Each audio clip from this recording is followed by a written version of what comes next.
This is Daily Blast Live. We're talking about what you're talking about. You all ready for this? Dun dun dun dun dun. This is a sham. No. Y'all, just stop. Just wanna say TV, you are my best friend.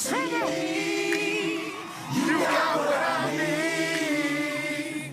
But you say he's just a friend. But you say he's just a friend. Oh, baby, you got what I need.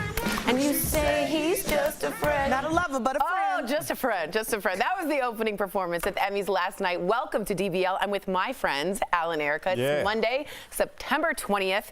Let's get started. It was TV's big night at the Emmys, huh? Was DBL on? No. And a few shows took home a majority of the awards. So let's talk about it, all right?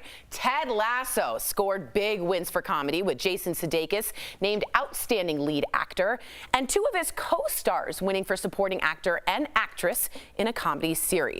Netflix's The Crown reigned supreme, winning Outstanding Drama Series, and four actors took home trophies, including Olivia Colman, Josh O'Connor, Gillian Anderson, and Tobias Menzies, who was not even there. Finally, The Queen's Gambit checkmated the competition. Nice one, Michael. Taking home the last award of the night for Outstanding Limited or Anthology Series. So, DBL Nation, very simple question to you. Did you watch? Did you watch the Emmys last night? Very easy.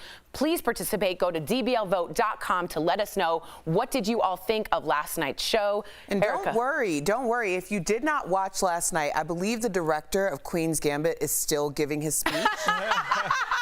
So, He's still talking. You could probably tune in and just see the rest of it. Oh, when he took out 3 pieces of paper, like lined with like small print, I'm That like, was the most annoying part of the night, because Debbie Allen came on, accepts the Governor's Award. You hear about all of the barriers that she has broken, how she was discriminated against and not even allowed to attend initially the dance academy that really was the epic thing for her to do in that moment. All of these things, all of her accomplishments, she says, I'm going to take my time. He comes in and says, well, I'm going to take my time too. Yo, bro, you're not getting the Governor's Award, and you aren't Debbie Allen. Yeah, but I look at that as a problem with the producing. I feel like they should have allotted more time for Debbie Allen. I feel like the Governor's Award should come with more perks, and that is more time to speak, because you were talking about a larger body of work. Every year we're going to have a hit show. Every year we're going to have shows like that's the show of the year, and those people should be able to speak. But that time should not be commensurate with what Debbie Allen or anybody that wins a Lifetime Award gets. Agreed, and we're going to talk about this later in the show because he's still talking about it, so we're going to talk about it. About the winners, though, I did want to let people know the Ted Lasso winner, the woman that Best Supporting Actress, I didn't know this, but she was also the shame woman from Game of Thrones. Wow. Okay. Of GIF fame. Of GIF fame. Shame. Shame. So how did you guys think of the winners? Anything stand out to you? Erica, I wasn't surprised. What about you? I knew Ted Lasso was going to clean up. Here's how I knew The Crown was going to do well. I don't watch The Crown, and I expected it to do well. That's how you know when something's really famous, is when you don't know anything about it. Like women's tennis, I know very little, but I know Serena. That's how The Crown is for this kind of genre. So were you surprised? I wasn't surprised, but for different reasons. I mean, this is the big elephant in the room. All of this talk about diversity and inclusion and representation in each and every speech, and that was not reflected in the winners category. Correct. The trending Emmy So White started all over again. It's amazing. There were almost 50 Black, Brown, indigenous actors nominated, and none of them won in any of the categories. And it's just one of those things where you're like, okay, is it enough to represent just to be there? Right. And that's is that how enough? It's like it can't be enough just to be there. Just to be nominated. Let's talk about that. Let's get into it, okay? A lot of people, like Erica is saying, are criticizing the award show. They're saying, like she said, Emmys So White, that hashtag, it was trending all over Twitter. No Black actors won big awards, despite a record number being nominated, 49. But there were some milestone moments. It was a big night for RuPaul. He became the most awarded person of color in history with his 11th win for RuPaul's Drag bag race. Debbie Allen, like we spoke about, also made history as the first black woman to win Emmy's Governor's Award. And finally, Michaela Coel became the first black woman to win the Emmy for Best Limited Series Writing for her HBO show, I May Destroy You. Michaela gave a very moving speech dedicating her award to survivors of sexual assault. We have a clip. Let's take a look. Write the tale that scares you, that makes you feel uncertain, that isn't comfortable. I dare you. So Emmy's so white. I kept seeing like white after white after white after white after white. And again, all they kept pushing was diversity, diversity. So they didn't walk the walk, talk the talk, in my view. Al, how did you feel? Well, you know, I looked at it, and I understand the Emmy's so white, and that there's already a precedent for that hashtag. But as I looked at the shows this year, Ted Lasso, a show that I do not watch, which I do also know is popular, is about a white guy that takes over a soccer team in Europe. I'm assuming that's going to be a mostly white cast. I'm assuming the cast of The Crown is going to be mostly white. Their popularity is going to seep over. And my issue with this whole thing was it seems like the same shows kept winning for different categories. So it just took it away. Like, I get it. The Crown is really good. But nobody else had a good wardrobe. Right. Nobody else had an outstanding makeup artist. It just seemed like, yes, the diversity was missing, but just the diversity in terms of other people winning, Erica. See, I would have thought, and I just had this conversation with our producer, Michael Dean, because, you know, this was a very interesting time for just television and streaming history, period, because we were in a pandemic. A lot of us were very attached to these shows. I expected for there to be a sprinkle of everything, like this particular show wins for Best Director, and then this particular wins for Best Actor, but to have it all just so concentrated. But I do want to say about Michaela Coel, because her speech was like 30 seconds, and it was the most powerful speech, I believe, given all night. But when she said that this is directed to the writers, it was directed to so many more people than just the writers, because, you know, I've talked very openly about how that show, I May Destroy You, changed my life. And the truth is, this came out in June of 2020. We were already in lockdown, so we were in that silent place. We were in a place of where there could be real transition. And when I journeyed through I May Destroy You, it freed me and opened me up in a way that I had never experienced about my trauma and my pain, and it forced me to process it. And I did take something out of it. So when she gave that speech, it was just so impactful, because I feel like people felt seen, and you could tell because people were up and the standing ovation for her was unbelievable, and it just kept going and going, and you could feel people wanting that. Let's talk about some of the more awkward moments of the evening, like those acceptance speeches we were just talking about. Debbie Allen seemed to handle it best, telling them to just stop the clock. Take a look. I want to say thank you for this glorious moment in the sun. Honey, turn that clock off. I ain't paying no attention to it. Turn it off. Turn it off. On the other hand, as we were speaking about the director of The Queen's Gambit, Scott Frank, if you missed it, he was roasted for this super long Emmy speech, which went on for more than 2 minutes, despite the playoff music being played 3 times. Thrice, people. Thrice. Another thing that's getting widely criticized are Seth Rogen's jokes all about COVID. Take a look. Let's talk about it on the other side. Let me start by saying there is way too many of us in this little room. What are we doing? They said this was outdoors. It's not. They lied to us. We're in a hermetically sealed tent right now. He goes, it was more important to get the 3 chandeliers than making sure Eugene Levy's alive tonight. That's the decision. That's a funny joke. I thought he was right on, and he said he wouldn't have come tonight. I thought that was great. Let's really quickly get to the poll to find out how many people watched. The question was simple. Did you watch? 88% of you say no. 12% of you say yes. Wow. Surprising? No.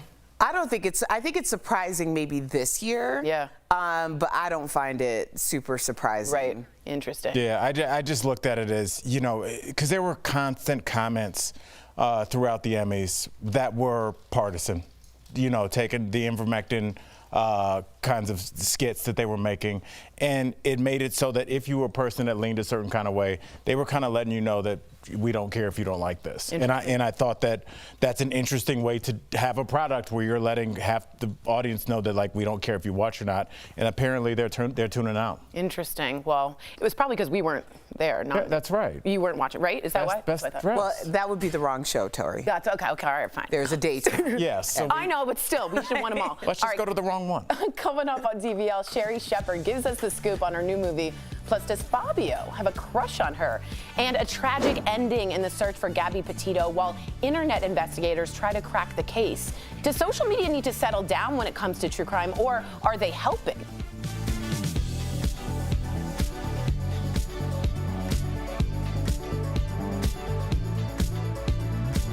Closed captioning provided by We have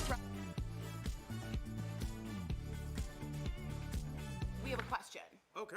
Jules Watson says, but maybe the people of color who are nominated weren't the best choices this year. Should people of color take home an award just because they're people of color, giving the third place a gold medal just because they're people of color? What do you guys think? I think that question can easily be reversed. You know, is it right, or does it seem like it even makes sense that it's never a person of color? Right. You know what I mean? Like, you can ask that question either way. Like, is the white man always better? Right. Or the white woman always better. Right. That's interesting. So, I mean, you can ask the question, but I do think that you can turn it around the other way. Sorry? The voting block is, I'm curious, because that's what it's about, right? Who's voting? People just vote. But it's crazy to me that the message, it's more like the messaging. There's such a concerted effort to talk about diversity and inclusion.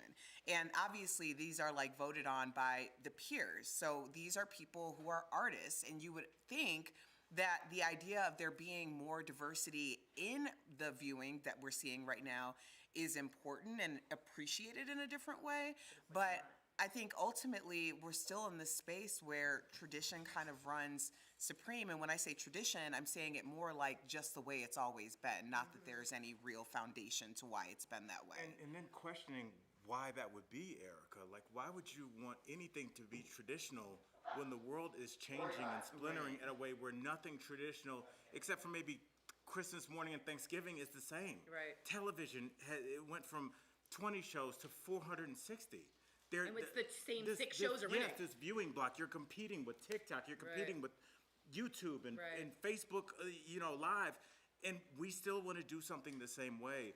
I think there needs to be like a real innovative look at how we choose pieces from these shows and integrate them into all these different places and pull in an audience that might not have even known that the Emmys were on. And true, remember the weekend said about the Emmys.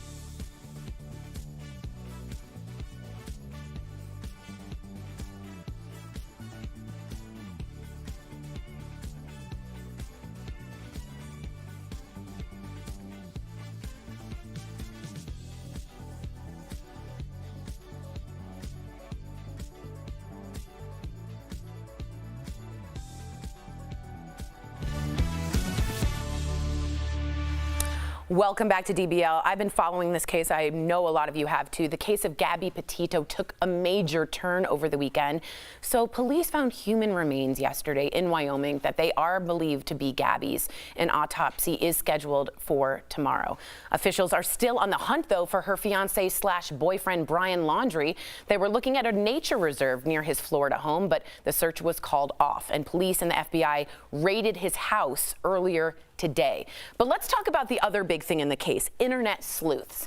If you were online this weekend, especially on TikTok, there were tons of videos of folks posting theories about the case. The Gabby Petito hashtag was viewed more than 212 million times. So do internet sleuths help or hinder in situations like this? And why are so many people obsessed with it? I followed this case a lot, and I watched a lot of the TikTok videos. And some showed her hair. The root had grown out in many of the pictures during her van life. And by the time he posted a picture, her hair was all blonde, so it looked like it was taken at a different time. Then someone said, allegedly, I picked up Brian Laundrie hitchhiking, and I tracked the route and sent it to the FBI. Then someone actually found the van on like a GoPro. So in my mind, these people really helped crack certain Can things. you answer a question for me? Because I should have looked this up. This is my fault. So he was at home for a little while, and the cops knew that he was at the house. Right. Correct. But then eventually he was just allowed to leave. Correct. Right. He escaped, basically. Okay, so the cops found more reason to kick in Breonna Taylor's door than to his door? Right, yes. Okay, I just did not understand that. Okay. Right, he chose not to speak with them, and then he disappeared. I didn't know you could do that. Yeah, that's what put that happened. in my phone. Apparently you can. You know, to your question, I do think that a lot of people helped. However, there's a strange dynamic that happens anytime a public figure, especially from social media, something terrible happens to them, because they almost become like a character in this in real-time story, and people forget that they're a daughter and a sister, and now it's like this sensationalized thing that the internet has taken over. And for all of those who have really helped, truly helped in the case, I think a lot of it is just super painful for the people who are actually in their lives. See, I totally disagree with you. And I know why you would say that, but I think if I were a mother, father, whatever, and someone was missing, I'd want 1,000 gazillion eyes looking at every single possibility with a which camera. eyes are good eyes? I agree. But I'd rather have more quantity at that point if you're trying to find somebody than quality. And I hear you. I'm just saying what I would want. I'd want every single person looking, and every little clue looked at, and every little GoPro looked at. But again, Tori, that's what always hampers and hinders Not always. It helped in this case. When you say, hey, we've got a missing DBL host, her name's Tori, they're going to be flooded with 20,000 people. They found her van because of someone. Yes, but do you know how many different...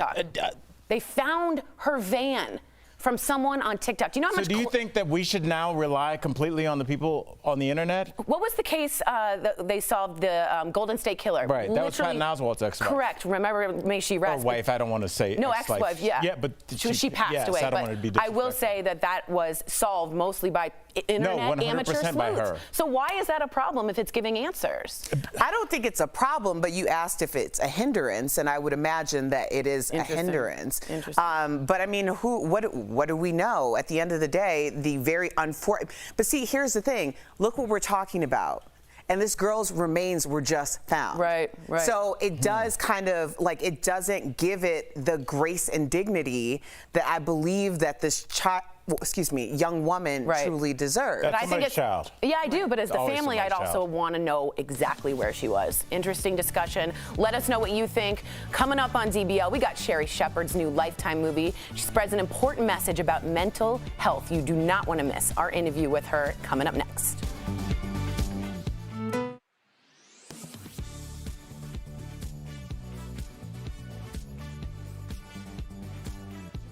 Resettling refugees is no easy task, let alone doing it in the middle of a deadly wave of COVID-19.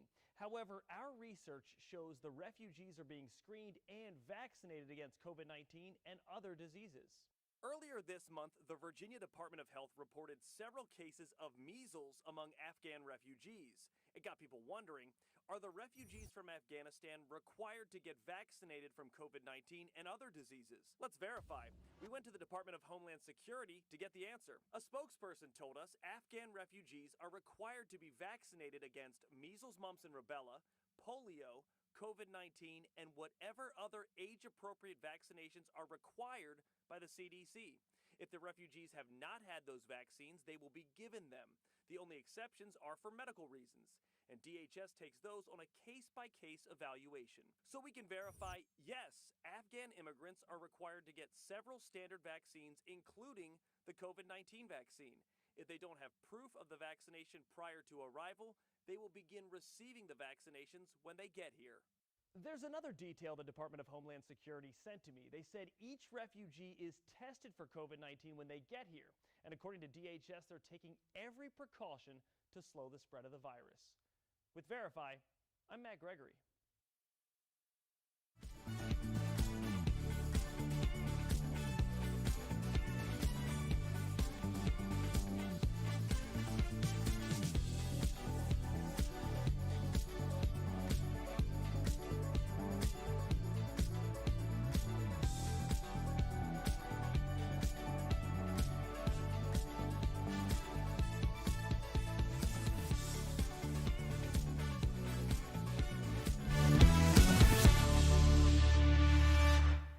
telling me everything.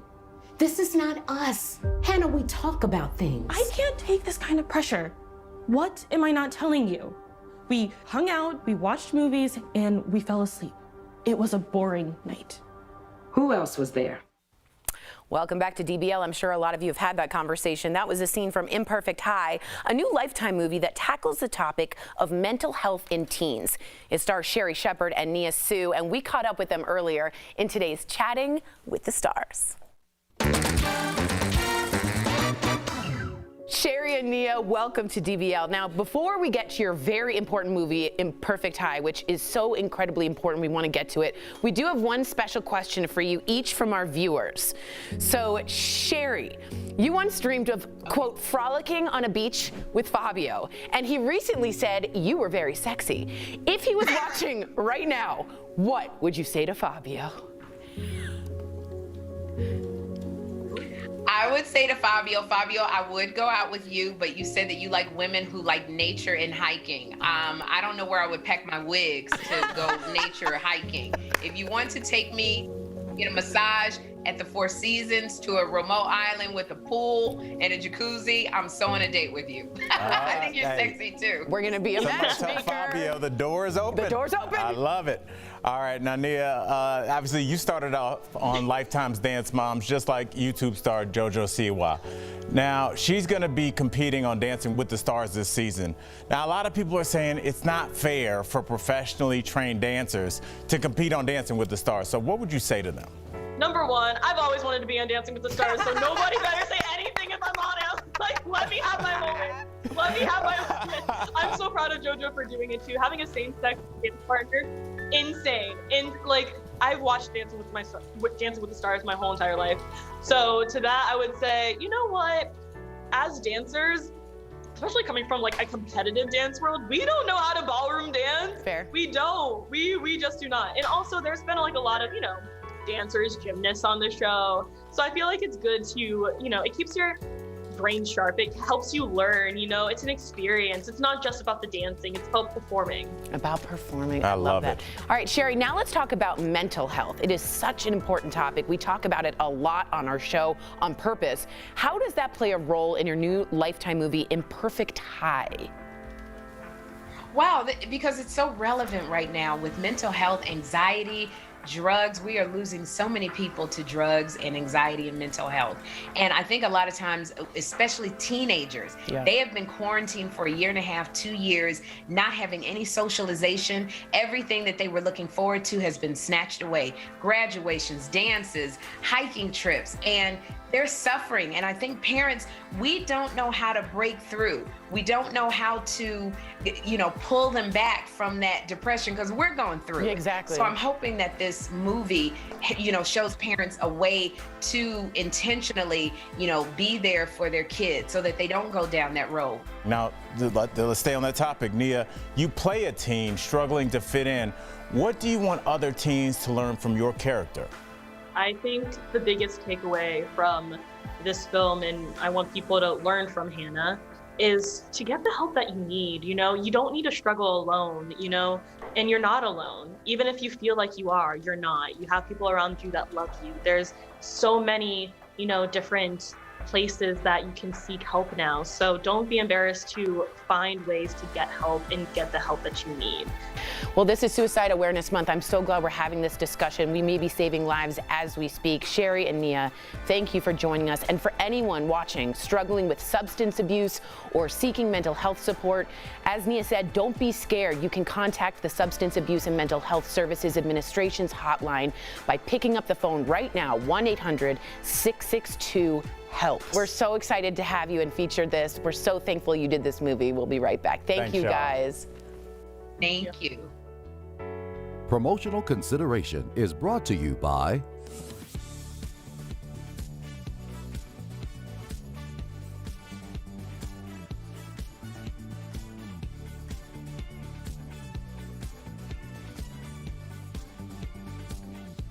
California's recall election is over. Gavin Newsom remains in office, and soon the bill for the recall will come due, leading some Twitter users to ask, who pays for it?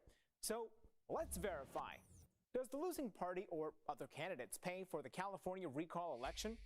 Our sources are the state's Department of Finance, the Legislative Analysis Office, and the California Secretary of State. In July, finance officials estimated the recall would cost $276 million. These costs include overseeing the election and expenses for mailing ballots, counting votes, running poll sites, and other expenses. Since the procedures for a recall are part of state law, the California legislature must allocate the funds to run the election, and that money comes from taxpayers. So it's false that the losing party or other candidates paying for the California recall election. The cost is paid by taxpayers. Candidates only have to pay for campaign expenses like advertisements and rallies. With your Verify, I'm Brandon Lewis.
Welcome back to DBL. We love sharing your comments and a lot about Gabby Petito saying that the boyfriend's refusal to speak was a big red flag. I'd say so. All agree on that.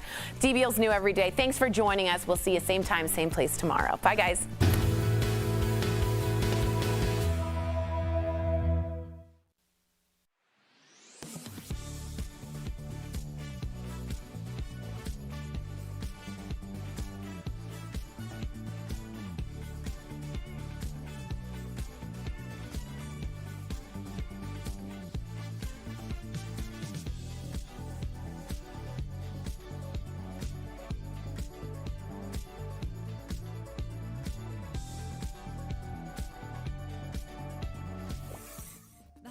Are still months away, but hiring is already in full force. Let's connect the dots. Retailers continue to deal with staffing troubles. They're trying to hire enough people before holiday shopping kicks into high gear. Retail employment is down by 285,000 jobs since February of 2020. Experts say many retail workers who worked through the pandemic quit due to burnout. Up until recently, folks without a job could collect an extra $300 a week in unemployment. Now retailers have a lot of jobs to fill. That's good news for workers. Many companies are rolling out new benefits and higher pay to try and lure new talent. But many experts say despite their early efforts, retailers will still deal with short staffing this holiday season. What does that mean for you? Well, it means longer lines and wait times. And that's connecting the dots.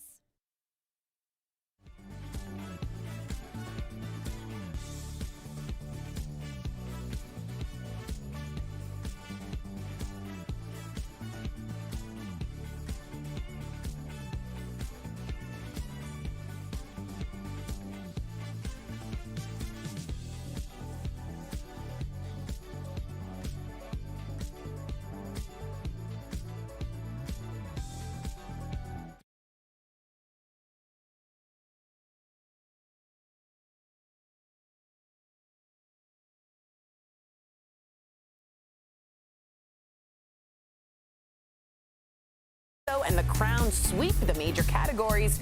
So who got snubbed? A tragic ending in the search for Gabby Petito, while internet investigators try to crack the case. Does social media need to settle down when it comes to true crime? The queen of daytime soap operas, Deidra Hall from Days of Our Lives, joins us live. Then, Dr. Drew is here to talk about having that awkward sex talk with your kids. And an unconventional, powerful love story of an interabled couple defying the odds. We're expecting our first child. Oh my gosh. Are you insane? This is a sham. No. Nope. Y'all, just stop. Finally here, drum roll. Just wanna say to you, you are my best friend. You got what I need. But you say he's just a friend. But you say he's just a friend. Oh, baby, you got what I need. Yes, that was the opening performance at the Emmys last night. Welcome to DBL. It is Monday, September 20th. I'm Sam here with my friends Al, Jeff, and Tori. Let's get started. So, it was TV's big night at the Emmys, and a few shows took home a majority of the awards. So, Ted Lasso scored big wins for comedy, with Jason Sudeikis named Outstanding Lead Actor, and two of his co-stars winning for Supporting Actor and Actress in a Comedy Series. Netflix's The Crown reigns supreme, winning Outstanding Drama Series, and 4 actors took home trophies, including Olivia Colman, Josh O'Connor, Gillian Anderson, and Tobias Menzies. Tobias. And the funny thing is, pause, everybody. Our producer, schooled me on how to pronounce it. You thought about it too much. I heard the pause, and I was like, oh. Okay. So I apologize, Michael Dean. Finally, the Queen's Gambit checkmate the competition, taking home the last award of the night for Outstanding Limited or Anthology Series. So, DBL Nation, we got to ask you. We want to know if you watched the Emmys last night. So go to dblvote.com to let us know. What did you guys all think of the big winners last night? I just thought there were. I was happy for the. Okay, I'm happy for the winners. I'm very happy. I actually learned a fun fact that I want to share with you guys. The Ted Lasso winner is actually the same woman who goes shame, shame in Game of Thrones. I did not know. Fun fact. Insane? That is a good fun fact. Mazel tov for her winning, but I had no idea. That's my favorite GIF, by the way. I use that all the time. Yes, that's a good one. Yeah, Jeff, I didn't know you. I wanted to get your opinion on it, but I was just surprised that everybody. One show would have 6 people in that category that were up to win. So I was like, they almost can't lose. It would be for Best Supporting Actress, and there'd be 4 people from Ted Lasso. So I was just surprised. I thought that only one person, so it's kind of a clean sweep.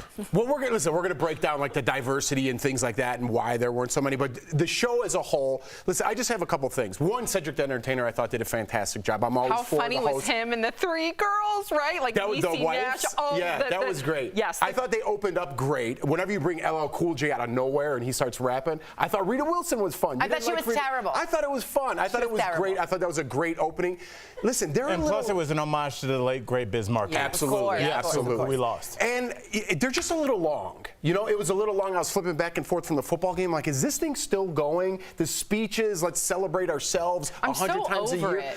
They don't even want to be there. Yeah. So why do we have so many, and why? If people are calling, again, we're going to talk about diversity later, but if people are calling for Oscars so white or Emmys so white, why don't they get canceled? Why do people get canceled? Why can't these organizations get canceled? That's a great question. And I think I was trying to figure it out this morning. Why do I not care anymore? Because I used to appointment television, the Oscars, the Emmys, the Golden Globes. I could not wait. When I was a kid, teenager, even in my early 20s, right? And I think the biggest difference is social media, because now celebrities are so overexposed. We can see them 3,000 times a day. Sam, that completely agree. Right? I can not. No, we used to wait to see the Oscars. What are they wearing? See our favorite celebrity walk down the carpet. Oh my gosh, what is she wearing? Elizabeth Taylor. What are they doing right now? Now we know exactly what they're doing. We're over it. I'll tell you this really quickly, Jeff. I'm a big fan of Nas's last album that he just dropped, and he has a line in there where he says, "You keep the mystique. I learned that in the streets." And basically, what he's saying is you don't have to tell everybody. I don't want to know. Hi fans, here's what I don't want to know what Tom Hanks' basement looks like. like. We know too much about these people, and so it's not this like, oh my goodness, I didn't know what this person looked like outside of, you know, their garb in Game of Thrones. Now it's like they're too exposed, and so it's not appointment. Too much. Right there with you. Okay, so a lot of people, and again, we want all of our viewers to write if you watched it or not. That'll reveal our point if people still care. A lot of people online are criticizing the award show with the hashtag #EmmySoWhite trending on Twitter. No black actors won big awards, despite a record number being nominated, 49 by the way. But there were some milestone moments. It was a big night for RuPaul. He became the most awarded person of color in history with his 11th win for RuPaul's Drag Race. Debbie Allen also made history as the first black woman to win Emmy's Governor's Award. And finally, Michaela Cole became the first black woman to win the Emmy for Best Limited Series Writing for her HBO show, I May Destroy You. And Michaela gave a very moving speech dedicating her award to survivors of sexual assault. Take a look. Write the tale that scares you, that makes you feel uncertain, that isn't comfortable. I dare you. You made a groan. Tell me. Oh, I loved her speech. I thought it was 30 seconds. That's how you do it. You do it quickly, and you don't go with that guy who went on and on and on. But anyway, I'll say this. The Emmys is trying really hard to promote diversity, which I applaud. But there's seemingly a disconnect between what they're promoting and who is winning. So Awkwafina gave this offhanded comment that I think represents the night this way. She said, the Emmys called. I didn't get nominated, but they wanted me to present. I guess that's okay. And there's sense of like, there's a lot of people of color presenting and around and being nominated, but they're not actually winning. So what's going on in the voting block? We know there's about 20,000 voters, but is there an issue with the diversity of the voting block? Because the only thing not translating to us is the winners. They're not winning over and over and over again. There's an issue here. But how do you get better as a group, right? We were talking about this earlier. How do they get better, right? If they're saying, Awkwafina, you didn't win, but we need someone of Asian descent to come and present this so we look more diverse. So by them saying that, they're trying to be more diverse, but again, it's kind of a backhanded saying, you only want me because of who I am and my diversity. Tokenism, right. Right, so how do we fix this if every time someone of color is like, Al, will you please come present? And then you kind of feel like it's a slap in the face. Right. How do we get past that? That's virtue signaling. Very much so, yeah, right? And it's a tough situation, but you know, when I looked at this, and I wanted to have this conversation, but I also wanted to talk about the speeches and who the real winners are. Yes. Because I always feel like there is something that's called a people's champ. There's the champion that everybody recognizes, but like Michael K. Williams in the speech that Jamie Foxx gave about him, Michael K. Williams, that speech was more powerful than anybody from Ted Lasso. That his character is seared into our hearts, and we really miss him. And I feel like that's what I'll take away from this Emmys 5-10 years from now. I love that. All right, so let's look at our results before we move on. 79% of you did not watch the Emmys. There you go. No one cares anymore. So should we just be done with the award show in general? Yes. Yes. Wow. How many people Guys, we're trying to win a daytime Emmy. Can you knock it off? Oh, wait, I do want a daytime Emmy. But does it need to be televised? It doesn't need to be televised. They don't air the daytime Emmys. Coming up on Deidra Hall from Days of Our Lives will be here live. We're talking all about her decades-long iconic role on the show. And, of course, Dr. Drew joins us live as well. He's giving us the deets on the book that he wrote with his daughter, all about having those very tough conversations with your kids. And did internet sleuths help or hurt the investigation into Gabby Petito's disappearance? How an obsession over true crime took center stage on social media. Closed captioning provided by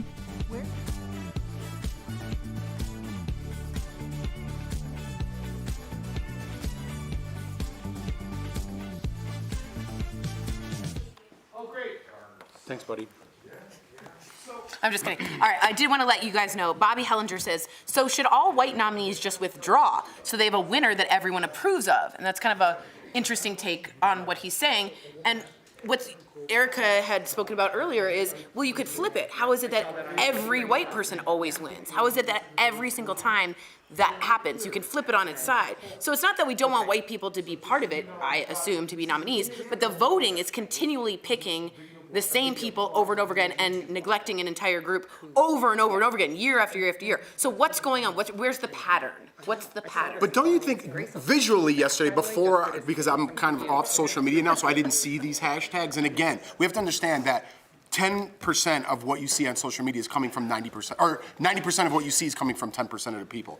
So I think Jeopardy really screwed things up by listening to that audience and changing the way they do things. I don't think the people should. I think the executive producers of Jeopardy should be fired, not the That was Mike other way around. Richards. Yeah, but as well as the other people making those decisions. So now people think they have a voice and they want to run how television is ran. Good one. But anyways, visually yesterday, I thought it was very diverse, right? Cedric the Entertainer was hosting. There was a lot of diversity in the audience. I just saw that visually. Now, when it came to the big winners, yes, they were majority white. But watching it yesterday, didn't you think it was diverse, like just visually? Visually, it definitely was. I mean, I think in terms of diversity, we're talking about like what the people look like, what their sexual orientation may be. But I thought it wasn't diverse in the fact that it was really just 2 or 3 shows that won everything. And it's hard for me to believe. If there's no diversity in those shows, right? then and that's where we get back to the voting block. It's like Ted Lasso is super popular. You love Ted Lasso, but you can't. So like that means that like the wardrobe for Lovecraft Country wasn't as good. There are so many good shows. It's hard to believe those 3 are the only good ones. Yeah, and it was The Crown, Ted Lasso. Right. There was no sprinkling amongst the others. I was shocked. I love that.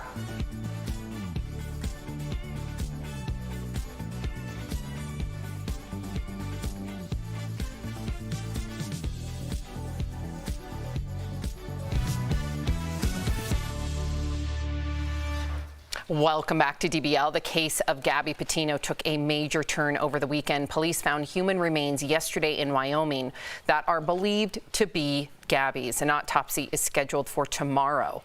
Officials are still on the hunt for her fiance/boyfriend, Brian Laundrie. They were looking at a nature reserve near his Florida home, but the search was called off, and police and the FBI raided his house earlier today. But let's talk about the other big thing in this case, internet sleuths. If you were online this weekend, especially on TikTok, there were tons of videos of folks posting theories about the case.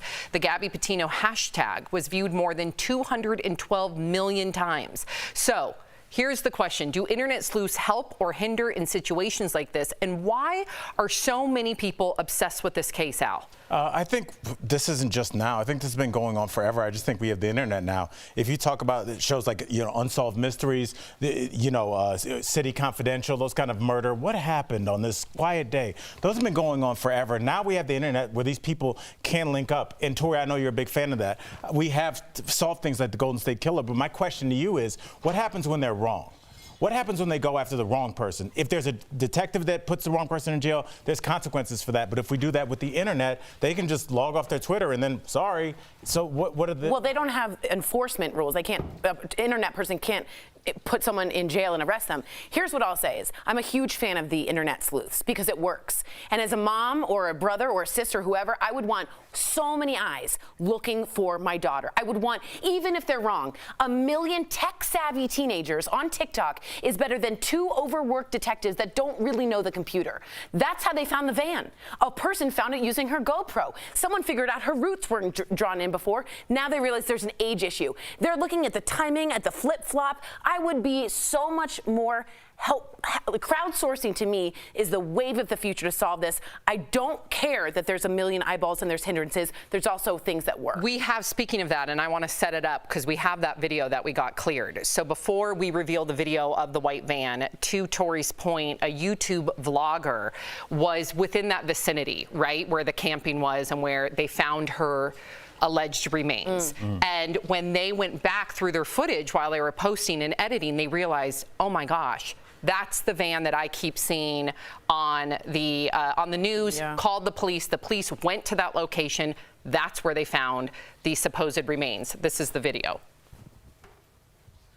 And it is silent. Okay, so there's, and that is, if you look on her Twitter account, I can't read it, but that is the YouTube vlogger's footage. And because of her phone call to the police and her activism, they were able to trace it back to those remains. Glad we were able to clear that footage. Yeah. That was something else. They found it, though. I know it's fuzzy, but what did they find? They found that van. They were looking for that van, and she saw that van in her footage, went back, found it. They found the cell phone, the flip-flop. This saves weeks and months of torment for parents. Torment. So I'm a big fan of this. And if they would have never found the body, would this person would he be arrested? Well right? said. No body, very no well, crime. Very so well luckily said. they found the body. That now they are going after. Well said.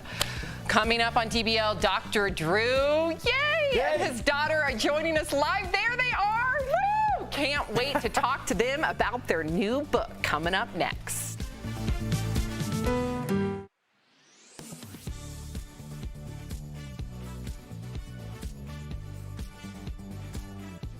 Resettling refugees is no easy task, let alone doing it in the middle of a deadly wave of COVID-19. However, our research shows the refugees are being screened and vaccinated against COVID-19 and other diseases. Earlier this month, the Virginia Department of Health reported several cases of measles among Afghan refugees. It got people wondering, are the refugees from Afghanistan required to get vaccinated from COVID-19 and other diseases? Let's verify. We went to the Department of Homeland Security to get the answer. A spokesperson told us Afghan refugees are required to be vaccinated against measles, mumps, and rubella, polio, COVID-19, and whatever other age-appropriate vaccinations are required by the CDC. If the refugees have not had those vaccines, they will be given them. The only exceptions are for medical reasons, and DHS takes those on a case-by-case evaluation. So we can verify, yes, Afghan immigrants are required to get several standard vaccines, including the COVID-19 vaccine. If they don't have proof of the vaccination prior to arrival, they will begin receiving the vaccinations when they get here. There's another detail the Department of Homeland Security sent to me. They said each refugee is tested for COVID-19 when they get here. And according to DHS, they're taking every precaution to slow the spread of the virus. With Verify, I'm Matt Gregory.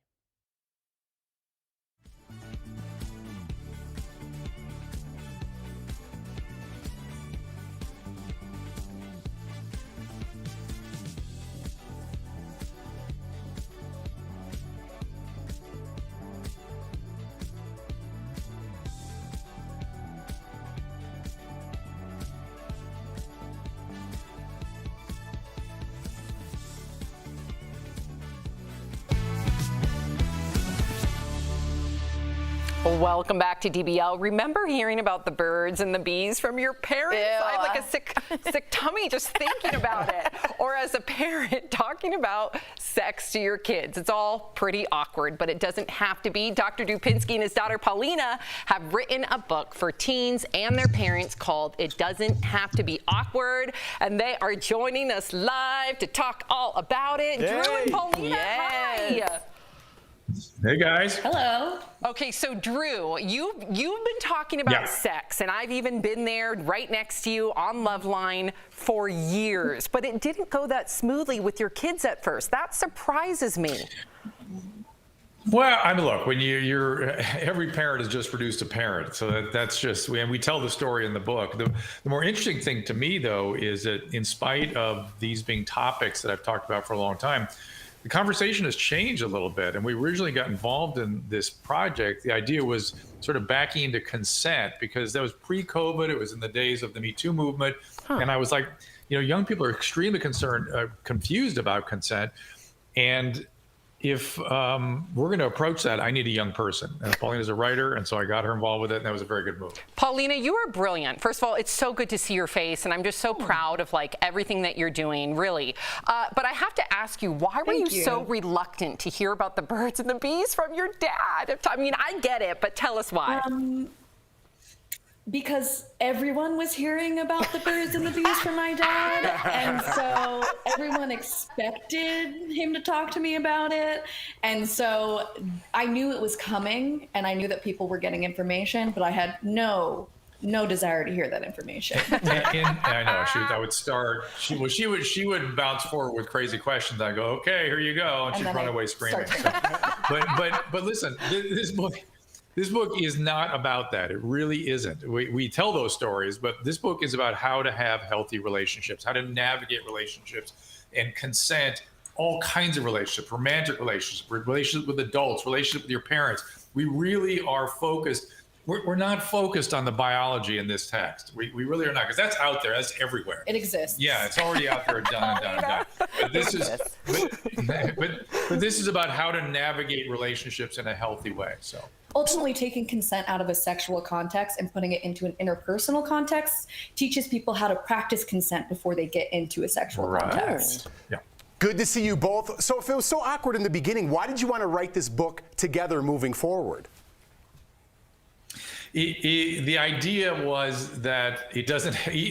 I don't need an experience, by the way, is that awkward to begin with. It just was, every parent has their own navigation with this. And the idea was it doesn't have to be awkward, and we want to pull it out of the plumbing and all the other conversations that parents are nervous about and put it in the context of a more global understanding about boundaries and about trust and about compassion for one another. We really talk way, way, way more about that stuff than anything about the awkwardness of the plumbing lesson. So let me, we don't even get into questions until chapter 13. Oh, that's chapter 13. Interesting. You were talking about consent over and over and over again. Let's talk about that. Paulina, specifically, were there times in your life where consent was an issue? And I don't mean even if it's a capital S sexual assault. I mean even just interpersonal, like you were saying. Yeah. Absolutely. I think throughout my life, I learned different ways in which I did or didn't consent because we wrote this book. So obviously in a sexual context, I had blurry consent throughout college. I would use alcohol to initiate sex, and it left me feeling emotionally bankrupt and not good about myself. And then too, as a child, I feel like I was put into dynamics with older adults that maybe weren't healthy for me. And I didn't really know the signs and signals for what was an inappropriate relation. And so through writing this book, I think we are able to provide guideposts for people so that when they go through these relationships, they know when they're relating to someone in a healthy way or not. You said something rather profound last time we were out talking about this book, was that if you'd had this in college, you would have avoided a lot of unpleasant situations. Absolutely. I didn't learn about consent until orientation week. Wow. And, it was consent is sexy, no means no, yes means yeah. And that was it. And it wasn't a nuanced conversation. It was very black and white. And consent is an ongoing negotiation. It isn't something that you just give willy-nilly. You can take it back at any point if you're uncomfortable. And that's something that I really want to drive home. And look, we get into everything. We get into gender, sexual orientation. We get into all the stuff that's so confusing for late adolescents and really give them a frame to go after it and understand it in a comfortable way, a non-awkward way. So the awkward thing is not just about the parents, it's about navigating relationships before you really understand what you're doing. Drew, what's up, man? This is Al Jackson. Really quickly, man, how you doing? We only got about 30 seconds. What advice would you give to people that are still resistant to getting the COVID vaccine? Listen, the one easy thing for me, there's a lot to that conversation. I work with resistant behaviors all the time, right? People that want to keep doing drugs and don't want to listen to people. I know you go straight at them, it's the worst thing you can do. The one simple thing I would start with is saying, look, maybe you don't want to take the risk for yourself, but how about for the rest of us? We have an obligation to sort of make sure we suppress this thing from replicating so it doesn't form more an awful variant. So on behalf of everybody else, at least, maybe take a little bit of risk on your own. Thank you for that. Drew, Paulina, thank you for speaking to us. I definitely believe that your book will save relationships. It will save lives. And the book, It Doesn't Have to Be Awkward, Dealing with Relationships, Consent, and Other Hard to Talk About Stuff, goes on sale tomorrow. You can pre-order your copy now by going to drdrew.com/awkward. Thank you so much. So good seeing both of you guys. Good job, Paul. Thanks, guys. Yep, you got it, girl. We have a signing tomorrow. Signing tomorrow. Where? premiercollectibles.com/awkward. There you go, Premier Collectibles. All right, thank you both. Good to see you. We'll be right back. Promotional consideration is brought to you by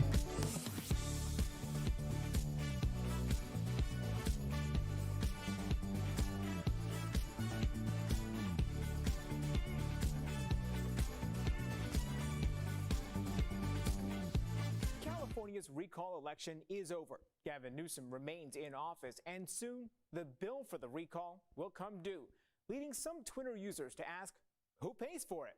So let's verify. Does the losing party or other candidates pay for the California recall election? Our sources are the state's Department of Finance, the Legislative Analysis Office, and the California Secretary of State. In July, finance officials estimated the recall would cost $276 million. These costs include overseeing the election and expenses for mailing ballots, counting votes, running poll sites, and other expenses. Since the procedures for a recall are part of state law, the California legislature must allocate the funds to run the election, and that money comes from taxpayers. So It's false that the losing party or other candidates paying for the California recall election. The cost is paid by taxpayers. Candidates only have to pay for campaign expenses like advertisements and rallies. With your Verify, I'm Brandon Lewis.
We are out of time. If you are leaving us, you can watch the second half of the show online. Watch on YouTube, dailyblastlive.com, or our DBL mobile app. But if you're sticking around, here's what's coming up. We are continuing our discussion about the Emmys and talking about which looks won the night when it comes to red carpet fashion. Plus, the soap opera queen herself, Deidra Hall, will be here live. Don't go away.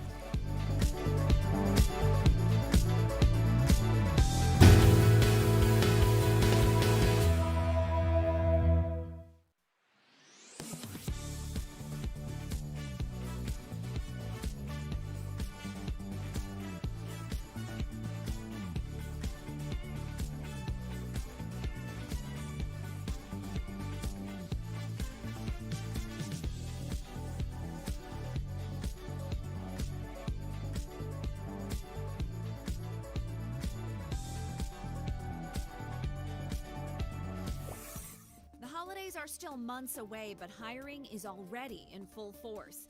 Let's connect the dots. Retailers continue to deal with staffing troubles. They're trying to hire enough people before holiday shopping kicks into high gear. Retail employment is down by 285,000 jobs since February of 2020. Experts say many retail workers who worked through the pandemic quit due to burnout. Up until recently, folks without a job could collect an extra $300 a week in unemployment. Now, retailers have a lot of jobs to fill. That's good news for workers. Many companies are rolling out new benefits and higher pay to try and lure new talent. But many experts say despite their early efforts, retailers will still deal with short staffing this holiday season. What does that mean for you? Well, it means longer lines and wait times. And that's connecting the dots.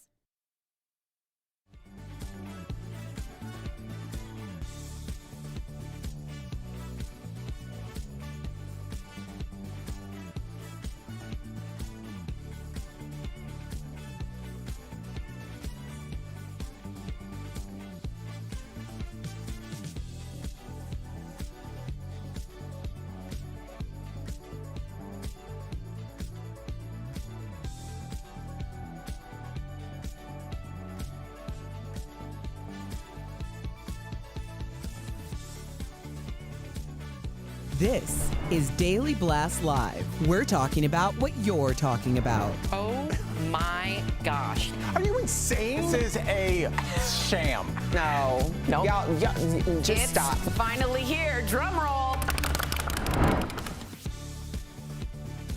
Welcome to DBL. Just talking to animal sanctuaries. Yeah, we're talking about animal sanctuaries. Welcome to DBL. I'm Sam with Al, Jeff, and Tori. Let's get started. The red carpet made a comeback last night after last night's virtual Emmys.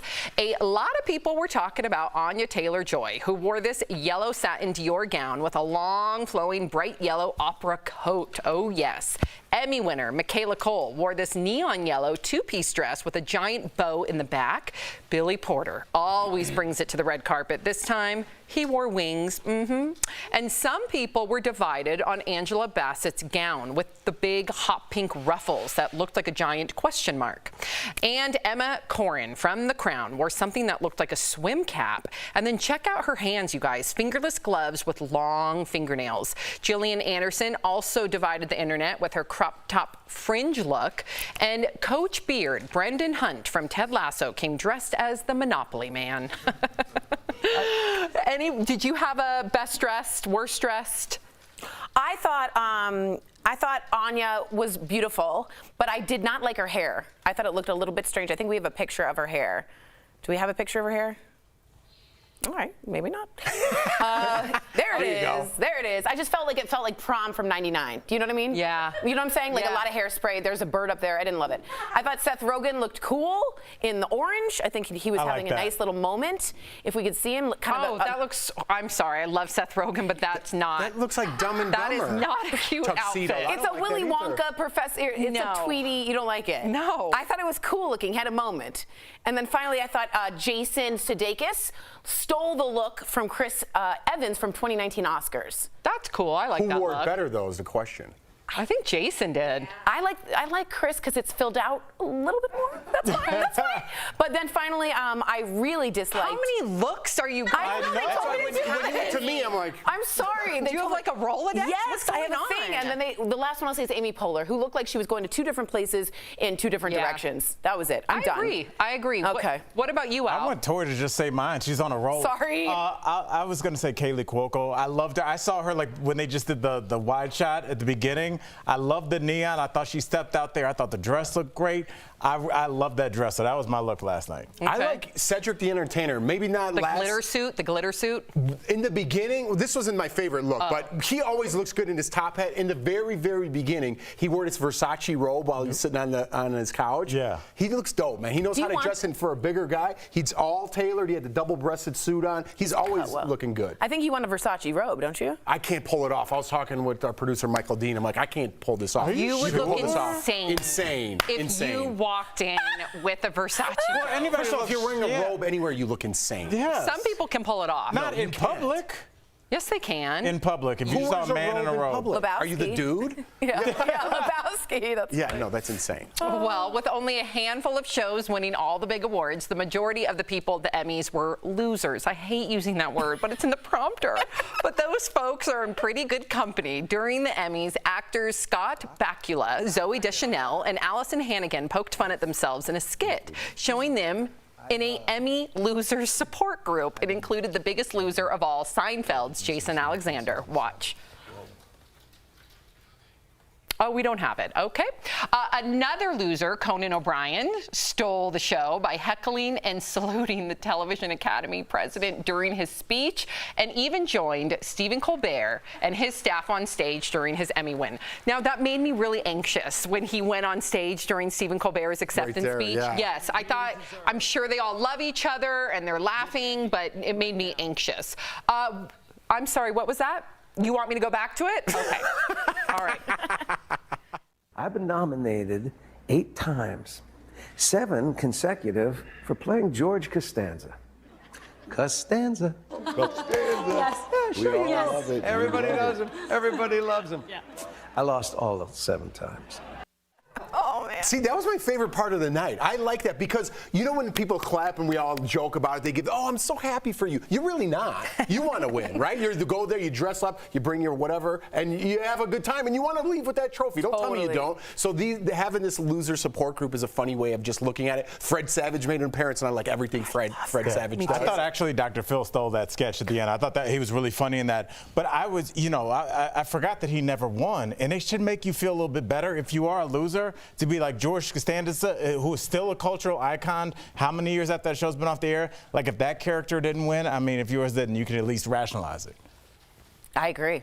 Cool. Go back to Conan O'Brien real fast. Yeah, I wanted you to get to this. It was funny the first time, and the second time I was at home like, me too. Oh man, it was so hurry up with your speech because I was getting uncomfortable. Do you guys think he was a little like overserved? No, I think he's just very quirky, and that's.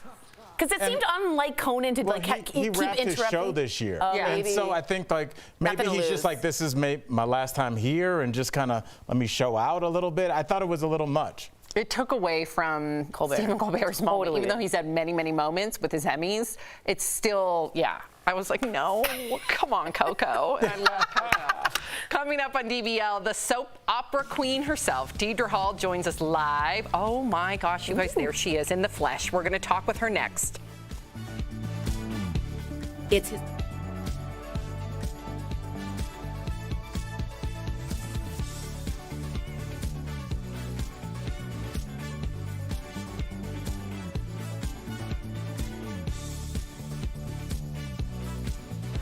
Hello, everyone. So people are writing in Conan was the best part. I liked when he did this to the National Academy Television Director, and then it kind of got a little weird, but I thought it was trolling, which was funny. Someone also wanted to ask if they do find Brian Laundrie, I'm switching gears here from the Emmys back to the Gabby Petito case. If they do find that Brian Laundrie escaped and his parents helped, can the parents be arrested? And the answer is 1,000% yes. That's called obstruction of justice, and they could certainly be put in. That's a felony, and they could be absolutely used to either try and talk to him, switch, flip, get information. We had but those two people, if they had any part in him escaping, would definitely have an obstruction of justice. Did you hear that? I did. I already heard that 100%. I also wanted to say that if he does escape, he'd probably, some people are saying like Puerto Rico. A lot of people think Cuba because he's in Florida and he'd want to go to some place where they don't extradite you back to the United States, meaning a place they don't have extradition laws. So Cuba is one of those places. Puerto Rico is actually not a good idea because it's an American territory. So it would be underneath American law, so he would be easily arrested there as well. Either way, everyone's got their eye out, and I love what Bobby Hellinger said.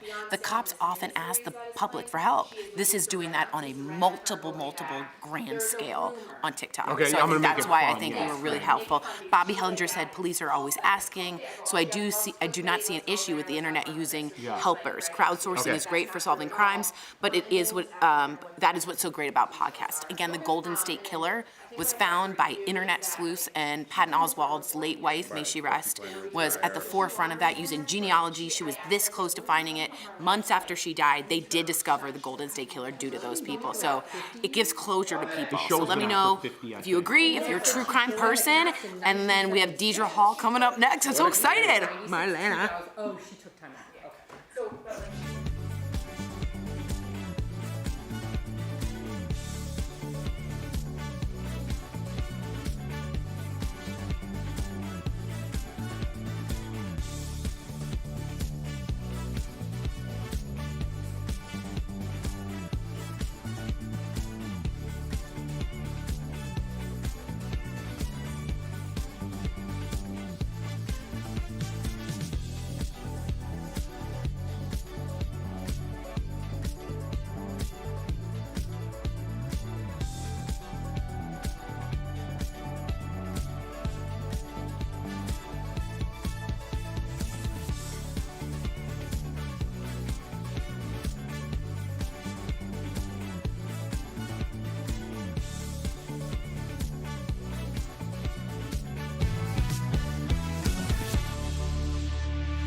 Welcome back to DBL. She is daytime's most beloved heroine and has been playing the role since 1976, if you can believe it, because she has not aged a day.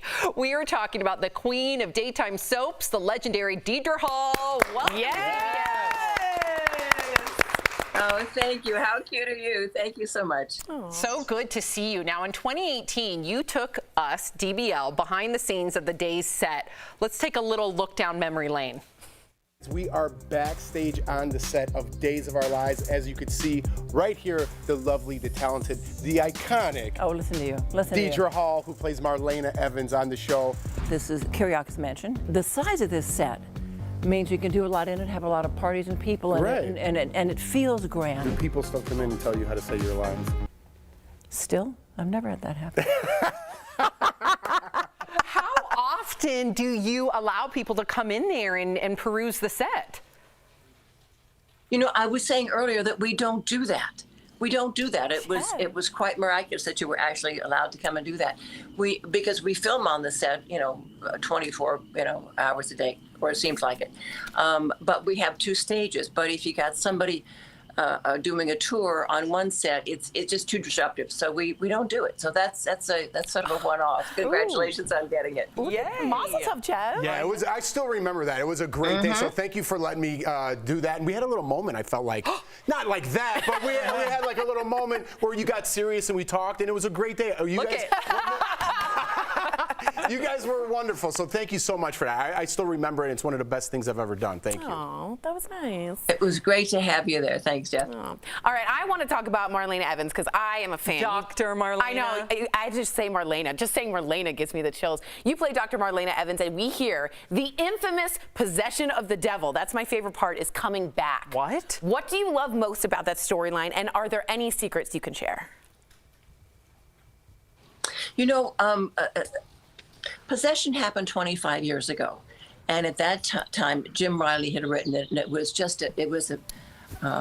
a record-breaking event. We had more young people tuning in than have ever joined any daytime show ever. At that time, 25 years ago, we were limited as to what we could do in television. And now we have a lot more special effects. So that's my tease for you. It's good.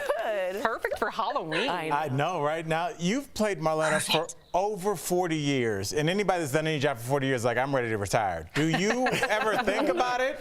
And if so, how could you see Marlena's ending on the show? I've always said that I will leave days when my key card to the gate doesn't work anymore. It is such a family. It is such a home for me. I can't imagine not being there. It's been actually 45 years, and it's just been the loveliest time of my life. It's allowed me to do a job that I love with people that I adore. I don't have to work 5 days a week. We get holidays and breaks off. It's allowed me to bring my children to work when they were very small. It is just the best job in the world, and I wouldn't trade it for anything. All right, Deidra, so for Beyond Salem, several old cast members are returning to the set, including Housewife star Lisa Rinna. So there's a rumor going around that you ladies got into some trouble while on set. Is there any truth to this and what really happened? Trouble? May I jump in here? Yes. This is some jerk looking for a headline, and I don't say that lightly. There is absolutely no truth to it, and Jeff, I know you'd like to debunk these things. There's not a word of truth to it. I adore her. I've always adored her. She is funny. She's irreverent. She's always professional, and I'm crazy about her.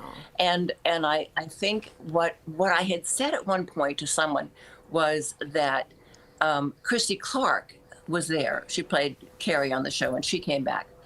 And I hadn't seen her in a long time, and she's got children now and lives in Europe. And I was so excited talking to her that the director had to keep starting every direction with, okay, shut up. And that was it. And somehow in somebody's convoluted imagination, that became a problem with Lisa Rinna and myself. It's total nonsense. So thanks for debunking that. Absolutely. And I've grown up a lot, so I like to publicly shame those people who make up those rumors. Yes, you do. Very grown up of me. Yes, you do. Yes, Be you my do. guest. Be my guest. Yeah, just leave it to Jeff. Don't Take hold care of back. that. Yep. Okay, we got to talk about Beyond Salem. How does this mini-series differ from Days of Our Lives? Beyond Salem is encapsulated. It's 5 episodes, that are a trip to Europe for a number of couples looking for some stolen jewels. And so to watch it is you're going to see the entire thing in 5 shows. It does dovetail nicely into Days of Our Lives. But if you've been away for a while and you really want to see something fun and a romp with a lot of your very favorite people, this is the way to do it. And it's on Peacock, and it's going to keep streaming. So that's what it is. I love that. And to our DBL Nation, we know that you guys are fans. So Days of Our Lives Beyond Salem is streaming on Peacock now. Be sure to check it out. Deidra, we're such fans of yours. Thank you so much for joining us. Absolutely. It's Marlena. Thank you all. Bye. Tori, call me later. Okay, well, have a good day. Bye. We all know that.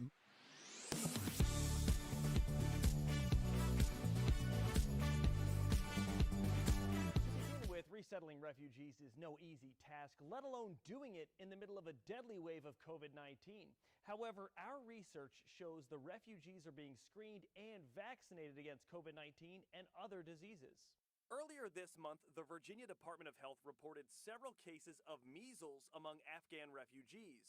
It got people wondering, are the refugees from Afghanistan required to get vaccinated from COVID-19 and other diseases? Let's verify. We went to the Department of Homeland Security to get the answer. A spokesperson told us Afghan refugees are required to be vaccinated against measles, mumps, and rubella, polio, COVID-19, and whatever other age-appropriate vaccinations are required by the CDC. If the refugees have not had those vaccines, they will be given them. The only exceptions are for medical reasons, and DHS takes those on a case-by-case evaluation. So we can verify, yes, Afghan immigrants are required to get several standard vaccines, including the COVID-19 vaccine. If they don't have proof of the vaccination prior to arrival, they will begin receiving the vaccinations when they get here. There's another detail the Department of Homeland Security sent to me. They said each refugee is tested for COVID-19 when they get here. And according to DHS, they're taking every precaution to slow the spread of the virus. With Verify, I'm Matt Gregory.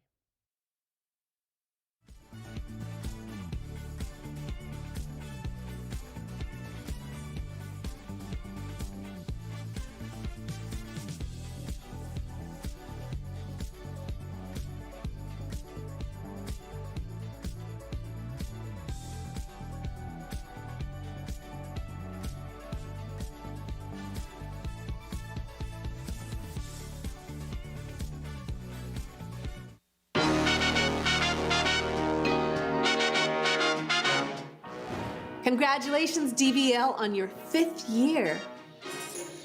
Tyra, thank you so much. Welcome back to DBL. Imagine being judged constantly in your relationship simply because of the way you looked. Earlier, Tori and Erica sat down with a couple that's going viral. They are Winston and Mayfair Clements, an interabled couple from London who are raising awareness for unconventional love stories. That is today's DBL Spotlight. Actually, the first time when we came across each other, I don't think we actually spoke on the day, so it wasn't love at first sight. Friendship turned into love, which turned into marriage in 2020. They used social media to send out personal photos to their loved ones. What happened was it got, picked up by other platforms and algorithms, and all of a sudden we found ourselves with this really big public platform and a lot of questions, a lot of scrutiny, and I guess initially we're a little bit overwhelmed by it. Realizing that not all comments from their new followers would be positive or even true, Winston and Mayfair wanted to change some of the myths put on interabled relationships.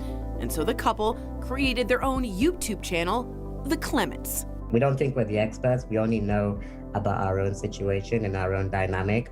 So the only way we could think of teaching, or one of the best ways we could think of doing it, was just by documenting how we live. They actively try to be an open book. We get to create impact and put things out in the world that hopefully make a positive difference. And to be able to do that with my wife, for me, is like a dream come true.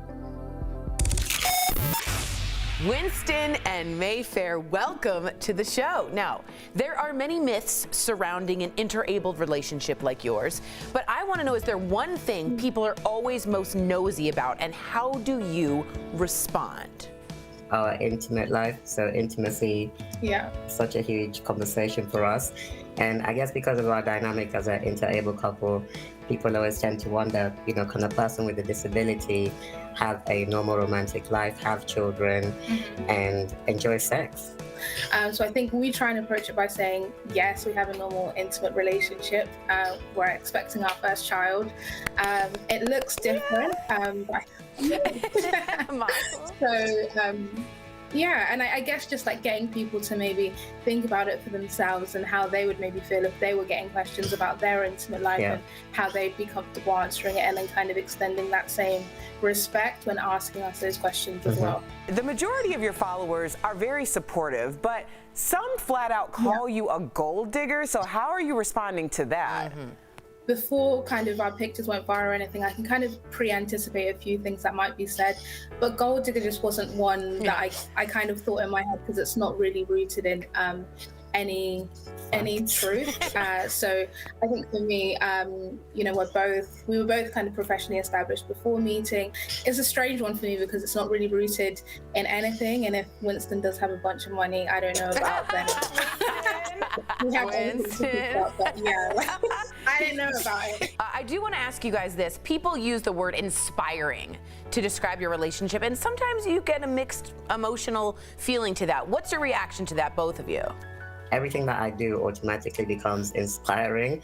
So you almost end up in that inspiration porn category, which is not the place that I want to be. You know, for me, when people inherently call me inspiring for being with a man who's disabled, I think I kind of find it offensive because I'm not doing Winston any favors. We fell in love, we got married like a lot of other people do. So I think it's the undertones. Well, I am actually inspired because I think anytime you make an announcement that you're pregnant is just a beautiful time in anyone's life. So you just mentioned that you are expecting your first baby. You posted it on your YouTube channel, and all parents have fears, but does your interable relationship bring more stress during this time? That's a great question. I mean, I think for us, we kind of had to talk at length about what pregnancy would mean for us because of Winston's condition. It's a genetic condition, so can potentially be passed down. So it was thinking about that. And then I think also kind of having a platform with our YouTube and things, deciding between ourselves, like how much of our child we want to put up there, how can we put boundaries in place to protect their privacy and give them the opportunity to decide. You know, our child does not get to choose, you know, to be born into a family where there's been a public platform already. So we just really want to honor, you know, their experience and let them get to enjoy to be a child in the same way that we did. You are both so uninspiring and boring. I'm just like, I gotta go to sleep. You're so normal. I'm so sick of it. Thank you so much, Winston and Mayfair, for sharing your love story with us. To follow along on their gorgeous journey, follow their YouTube, The Clements, the most normal couple out there. We'll be right back. Thank you, guys. Thank you so much. Thank you, love. Thank you. Promotional consideration is brought to you by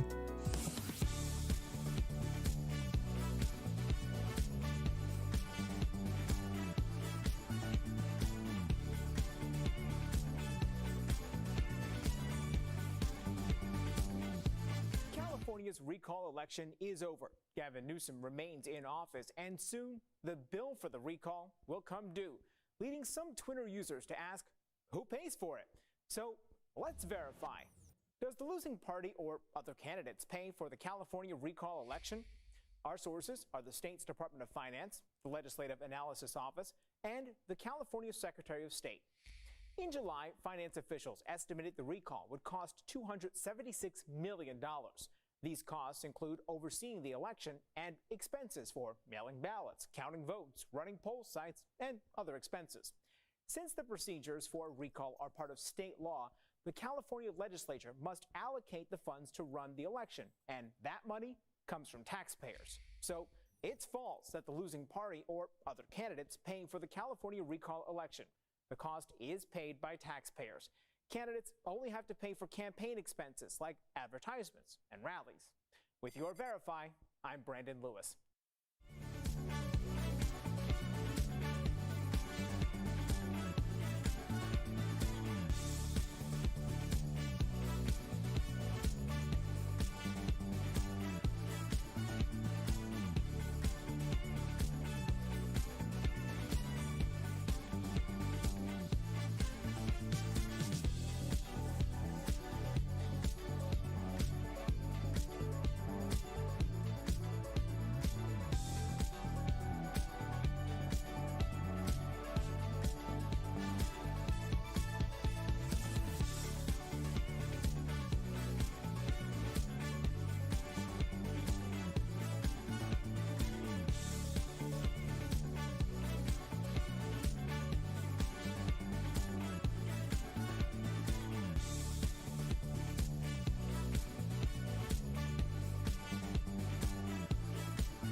tomorrow on DBL. Slowing down your body's aging process. The things you can do to live longer and look younger.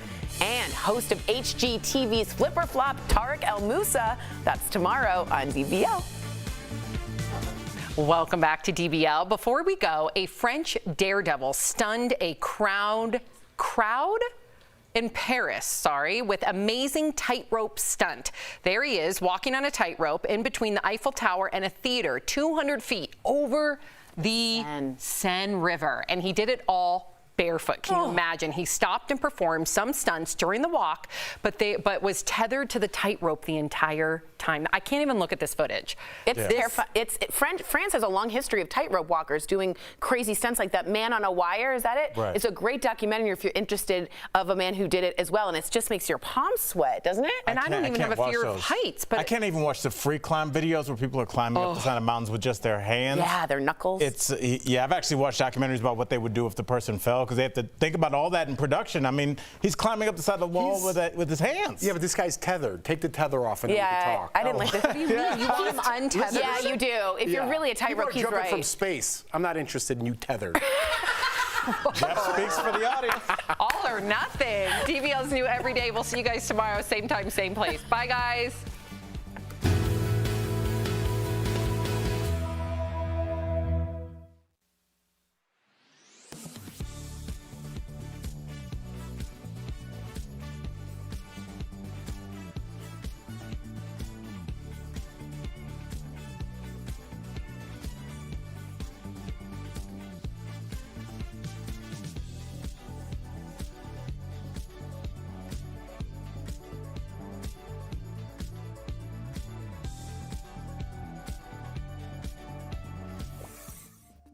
Are still months away, but hiring is already in full force. Let's connect the dots. Retailers continue to deal with staffing troubles. They're trying to hire enough people before holiday shopping kicks into high gear. Retail employment is down by 285,000 jobs since February of 2020. Experts say many retail workers who worked through the pandemic quit due to burnout. Up until recently, folks without a job could collect an extra $300 a week in unemployment. Now retailers have a lot of jobs to fill. That's good news for workers. Many companies are rolling out new benefits and higher pay to try and lure new talent. But many experts say despite their early efforts, retailers will still deal with short staffing this holiday season. What does that mean for you? Well, it means longer lines and wait times. And that's connecting the dots.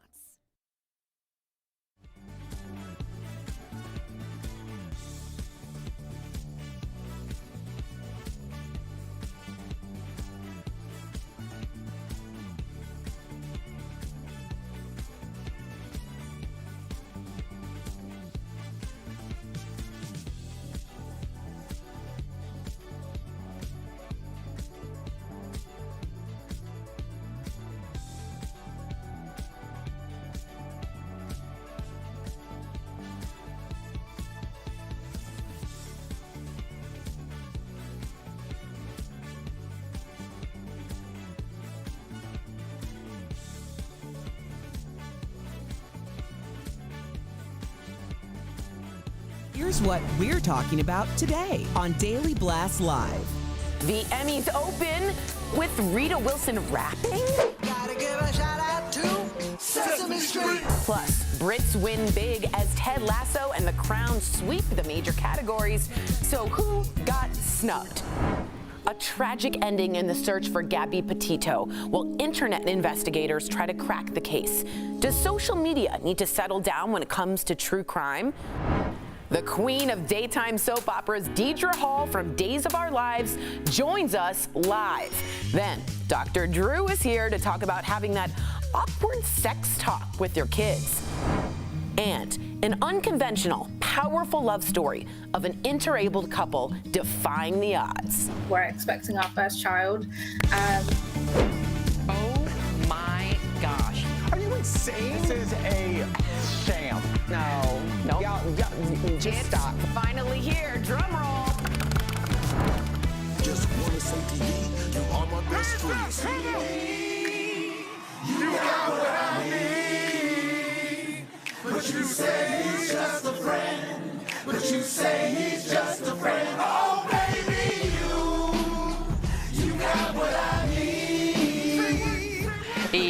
Yes, that was the opening performance at the Emmys last night. Welcome to DBL. It is Monday, September 20th.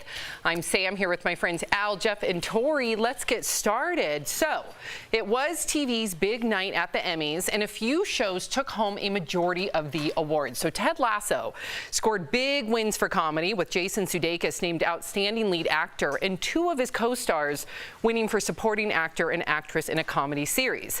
Netflix's The Crown reigns supreme, winning Outstanding Drama Series, and 4 actors took home trophies, including Olivia Colman, Josh O'Connor, Gillian Anderson, and Tobias Menzies. Tobias. And the funny thing is, pause, everybody. Our producer, schooled me on how to pronounce it. You thought about it too much. I heard the pause, and I was like, oh. Okay. So I apologize, Michael Dean. Finally, the Queen's Gambit checkmate the competition, taking home the last award of the night for Outstanding Limited or Anthology Series. So, DBL Nation, we got to ask you. We want to know if you watched the Emmys last night. So go to dblvote.com to let us know. What did you guys all think of the big winners last night? I just thought there were. I was happy for the. Okay, I'm happy for the winners. I'm very happy. I actually learned a fun fact that I want to share with you guys. The Ted Lasso winner is actually the same woman who goes shame, shame in Game of Thrones. I did not know. Fun fact. Insane. That is a good fun Mazel tov for her winning, but I had no idea. That's my favorite GIF, by the way. I use that all the time. Yeah, that's a good one. Yeah, Jeff, I didn't know you. I wanted to get your opinion on it, but I was just surprised that everybody.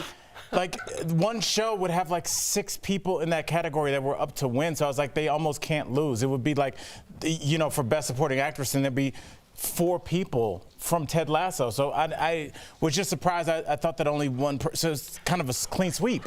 Well, we're gonna break down the diversity and things like that and why there weren't so many. But the show as a whole, listen, I just have a couple things. One, Cedric the Entertainer, I thought did a fantastic job. I'm always for the host. How funny was him and the 3 girls, right? That was the wives. That was great. Yes. I thought they opened up great. Whenever you bring LL Cool J out of nowhere and he starts rapping, I thought Rita Wilson was fun. I thought she was terrible. I thought it was fun. I thought it was great. I thought that was a great opening.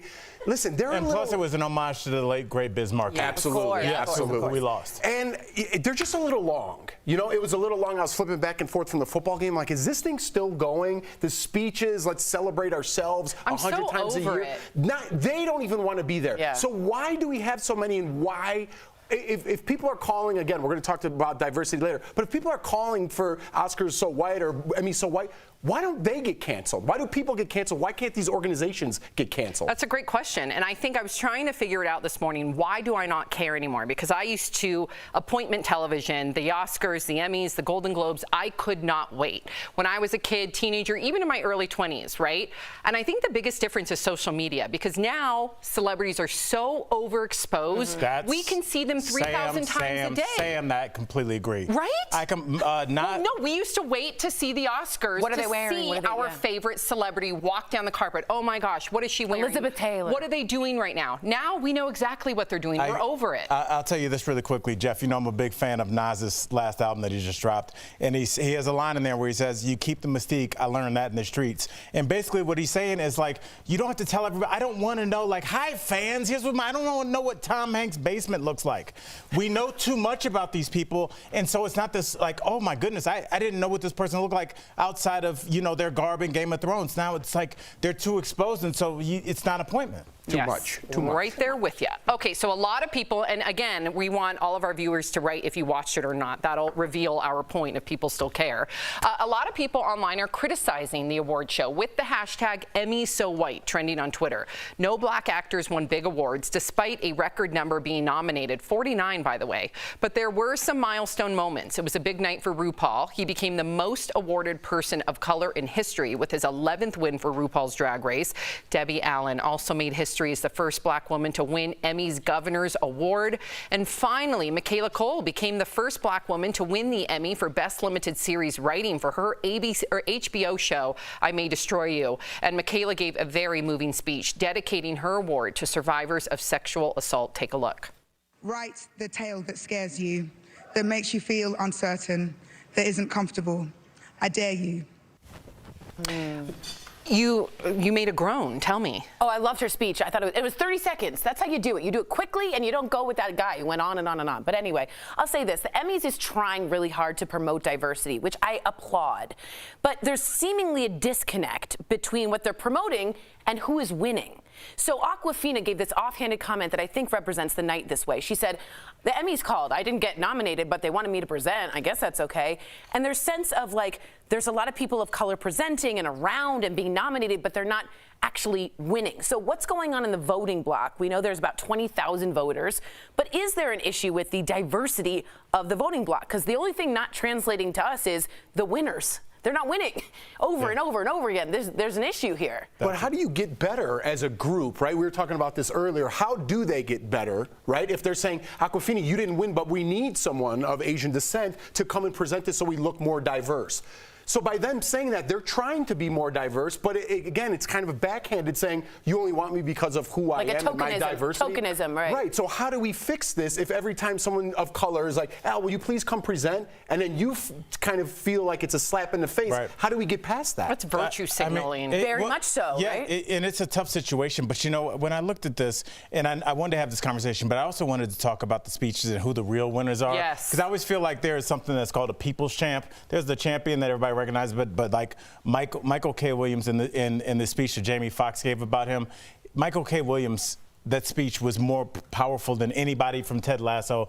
That his character is seared into our hearts, and we really miss him. And I feel like that's what I'll take away from this Emmys 5-10 years from now. I love that.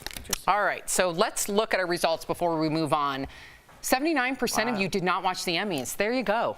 No one cares anymore. So should we just be done with award show in general? Yes. Yes. Wow. How many people Guys, we're trying to win a daytime Emmy. Can you knock it off? Oh, wait, I do want a daytime Emmy. But does it need to be televised? It doesn't need to be televised. They don't air the daytime Emmys.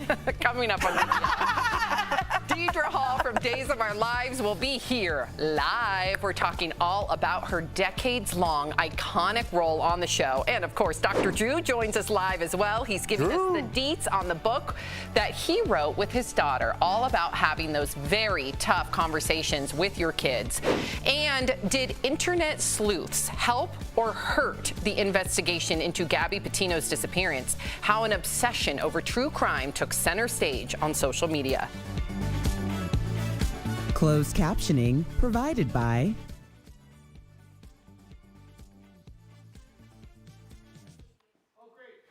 Thanks, buddy. I'm just kidding. All right, I did want to let you guys know, Bobby Hellinger says, so should all white nominees just withdraw so they have a winner that everyone approves of? And that's kind of a interesting take on what he's saying. And what Erica had spoken about earlier is, well, you could flip it. How is it that every white person always wins? How is it that every single time that happens, you can flip it on its side? So it's not that we don't want white people to be part of it, I assume, to be nominees, but the voting is continually picking the same people over and over again and neglecting an entire group over and over and over again, year after year after year. So what's going on? Where's the pattern? What's the pattern? But don't you think visually yesterday, before, because I'm kind of off social media now, so I didn't see these hashtags. And again, we have to understand that 10% of what you see on social media is coming from 90%, or 90% of what you see is coming from 10% of the people. So I think Jeopardy really screwed things up by listening to that audience and changing the way they do things. I don't think the people should. I think the executive producers of Jeopardy should be fired, not the that was Mike other way Richards. around. Yeah, but as well as the other people making those decisions. So now people think they have a voice and they want to run how television is ran. Good one. But anyways, visually yesterday, I thought it was very diverse, right? Cedric the Entertainer was hosting. There was a lot of diversity in the audience. I just saw that visually. Now, when it came to the big winners, yes, they were majority white. But watching it yesterday, didn't you think it was diverse, like just visually? Visually, it definitely was. I mean, I think in terms of diversity, we're talking about like what the people look like, what their sexual orientation may be. But I thought it wasn't diverse in the fact that it was really just 2 or 3 shows that won everything. And it's hard for me to believe. If there's no diversity in those shows, right? Then, and that's where we get back to the voting block. It's like Ted Lasso is super popular. You love Ted Lasso, but you can't. So like that means that like the wardrobe for Lovecraft Country wasn't as good. There are so many good shows. It's hard to believe those 3 are the only good ones. Yeah, and it was The Crown, Ted Lasso. Right. There was no sprinkling amongst the others. I was shocked. I love that.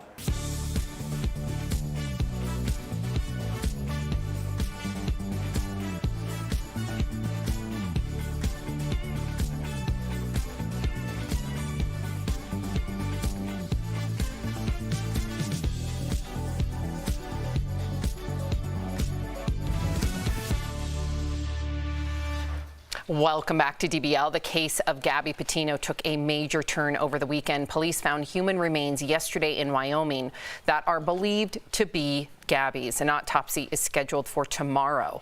Officials are still on the hunt for her fiance/boyfriend, Brian Laundrie. They were looking at a nature reserve near his Florida home, but the search was called off, and police and the FBI raided his house earlier today. But let's talk about the other big thing in this case, internet sleuths. If you were online this weekend, especially on TikTok, there were tons of videos of folks posting theories about the case.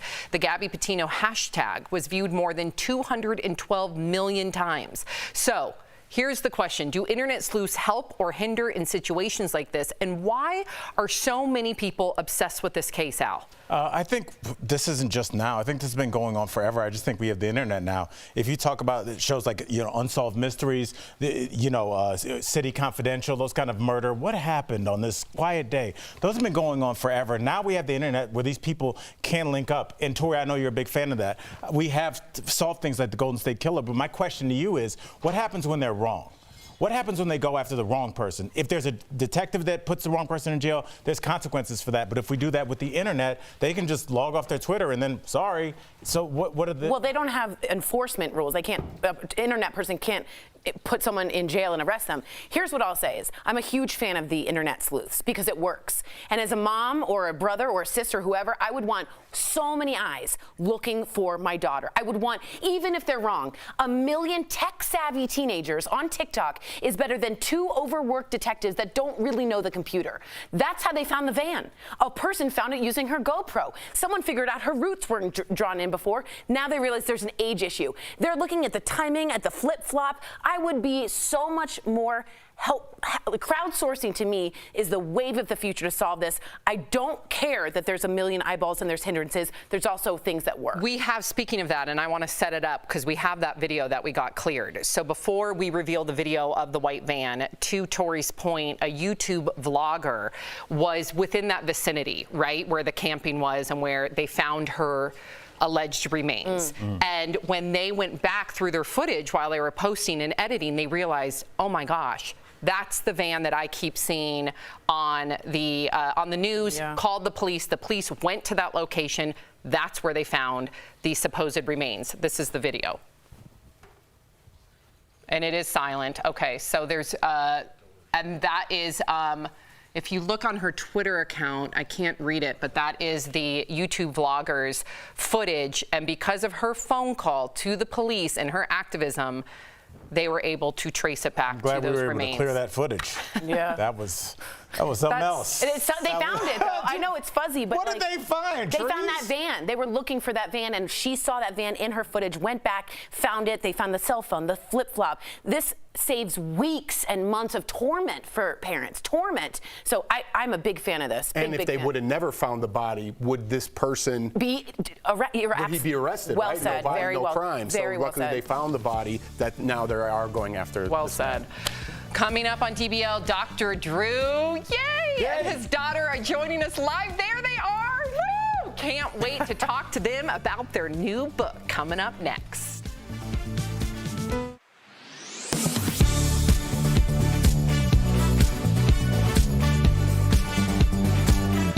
With resettling refugees is no easy task, let alone doing it in the middle of a deadly wave of COVID-19. However, our research shows the refugees are being screened and vaccinated against COVID-19 and other diseases.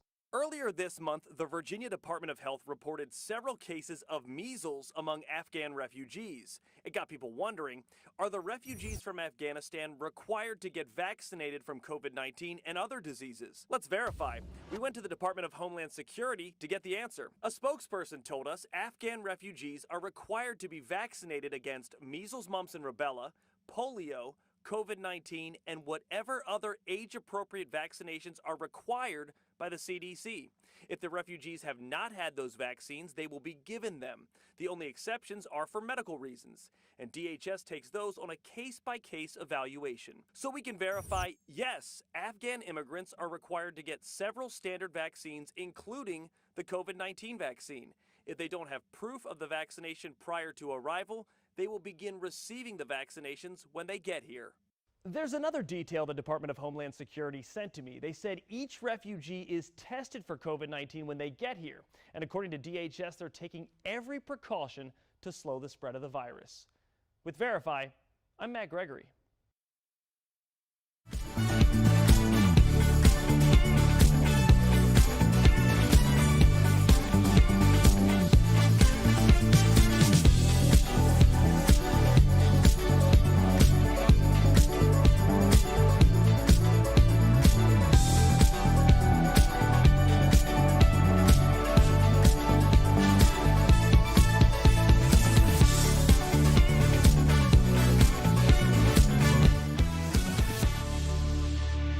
Welcome back to DBL. Remember hearing about the birds and the bees from your parents? Ew. I have like a sick tummy just thinking about it. Or as a parent talking about sex to your kids. It's all pretty awkward, but it doesn't have to be. Dr. Dupinsky and his daughter Paulina have written a book for teens and their parents called It Doesn't Have to Be Awkward. And they are joining us live to talk all about it. Yay. Drew and Paulina, Yes. hi.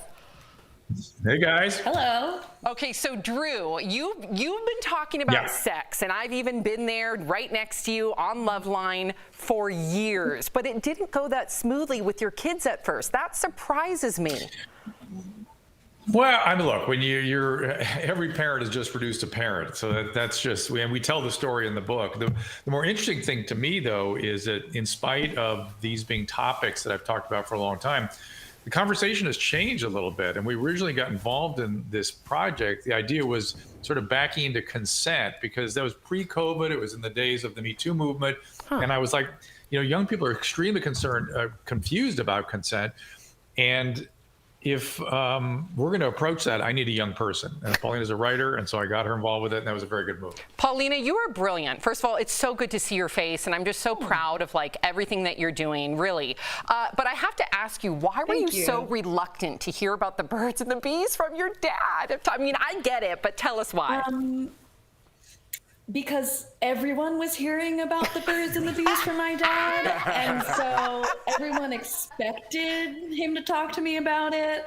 And so I knew it was coming, and I knew that people were getting information, but I had no desire to hear that information. I know I would start. She would bounce forward with crazy questions. I go, okay, here you go, and she'd run away screaming. So, but listen, this book is not about that. It really isn't. We tell those stories, but this book is about how to have healthy relationships, how to navigate relationships and consent, all kinds of relationships, romantic relationships, relationships with adults, relationships with your parents. We really are focused.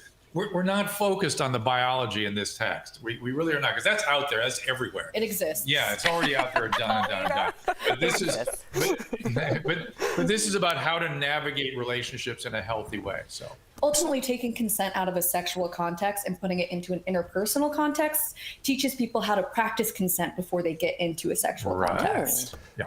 Good to see you both. So if it was so awkward in the beginning, why did you want to write this book together moving forward? The idea was that it doesn't. I don't have an experience, by the way, is that awkward to begin with. It just was, every parent has their own navigation with this. And the idea was it doesn't have to be awkward, and we want to pull it out of the plumbing and all the other conversations that parents are nervous about and put it in the context of a more global understanding about boundaries and about trust and about compassion for one another. We really talk way, way, way more about that stuff than anything about the awkwardness of the plumbing lesson. We don't even get into crushes until chapter 13. Oh, that's chapter 13. Interesting. You were talking about consent over and over and over again. Let's talk about that. Paulina, specifically, were there times in your life where consent was an issue? And I don't mean even if it's a capital S sexual assault. I mean even just interpersonal, like you were saying. Yeah. Absolutely. I think throughout my life, I learned different ways in which I did or didn't consent because we wrote this book. So obviously in a sexual context, I had blurry consent throughout college. I would use alcohol to initiate sex, and it left me feeling emotionally bankrupt and not good about myself. And then too, as a child, I feel like I was put into dynamics with older adults that maybe weren't healthy for me. And I didn't really know the signs and signals for what was an inappropriate relation. And so through writing this book, I think we are able to provide guideposts for people so that when they go through these relationships, they know when they're relating to someone in a healthy way or not. You said something rather profound last time we were out talking about this book, was that if you'd had this in college, you would have avoided a lot of unpleasant situations. Absolutely. I didn't learn about consent until orientation week. Wow. And, it was consent is sexy. No means no. Yes means yeah. And that was it. And it wasn't a nuanced conversation. It was very black and white. And consent is an ongoing negotiation. It isn't something that you just give willy-nilly. You can take it back at any point if you're uncomfortable. And that's something that I really want to drive home. And look, we get into everything. We get into gender, sexual orientation. We get into all the stuff that's so confusing for late adolescents and really give them a frame to go after it and understand it in a comfortable way, a non-awkward way. So the awkward thing is not just about the parents, it's about navigating relationships before you really understand what you're doing. Drew, what's up, man? This is Al Jackson. Really quickly, man, how you doing? We only got about 30 seconds. What advice would you give to people that are still resistant to getting the COVID vaccine? Yeah, listen, the one easy thing for me, there's a lot to that conversation. I work with resistant behaviors all the time, right? People that want to keep doing drugs and don't want to listen to people. I know you go straight at them, it's the worst thing you can do. The one simple thing I would start with is saying, look, maybe you don't want to take the risk for yourself, but how about for the rest of us? We have an obligation to sort of make sure we suppress this thing from replicating so it doesn't form more an awful variant. So on behalf of everybody else, at least, maybe take a little bit of risk on your own. Thank you for that. Drew, Paulina, thank you for speaking to us. I definitely believe that your book will save relationships. It will save lives. And the book, it doesn't have to be awkward. Dealing with relationships, consent, and other hard to talk about stuff goes on sale tomorrow. You can pre-order your copy now by going to drdrew.com/awkward. Thank you so much. So good seeing both of you guys. Good job, Paulina. Yep, you got it, girl. We have a signing tomorrow. Signing tomorrow. Where? premiercollectibles.com/awkward. There you go. Premier Collectibles. All right. Thank you both. Good to see you. We'll be right back. Promotional consideration is brought to you by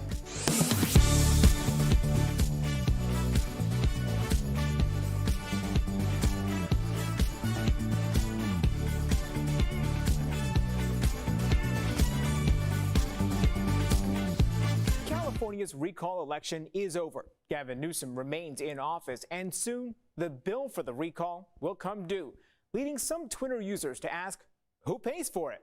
So let's verify. Does the losing party or other candidates pay for the California recall election? Our sources are the state's Department of Finance, the Legislative Analysis Office, and the California Secretary of State. In July, finance officials estimated the recall would cost $276 million. These costs include overseeing the election and expenses for mailing ballots, counting votes, running poll sites, and other expenses. Since the procedures for a recall are part of state law, the California legislature must allocate the funds to run the election, and that money comes from taxpayers. So it's false that the losing party or other candidates paying for the California recall election. The cost is paid by taxpayers.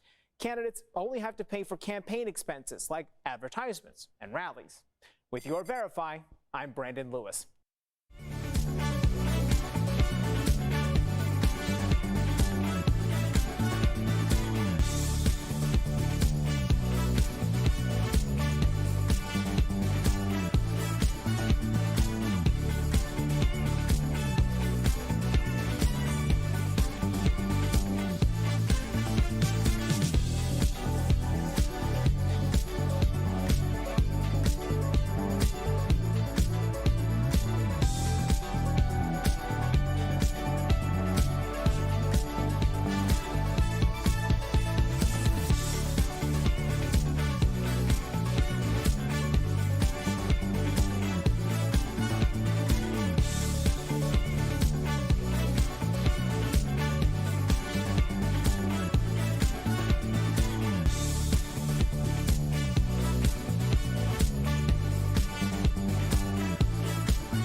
We are out of time. If you are leaving us, you can watch the second half of the show online. Watch on YouTube, dailyblastlive.com, or our DBL mobile app. But if you're sticking around, here's what's coming up. We are continuing our discussion about the Emmys and talking about which looks won the night when it comes to red carpet fashion.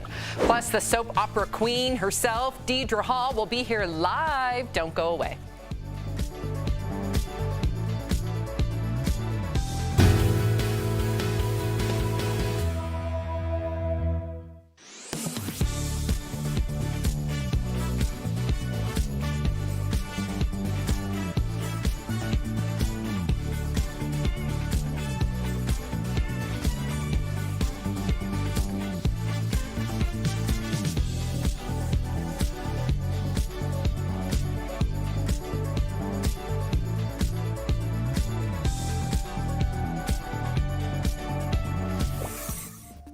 Are still months away, but hiring is already in full force.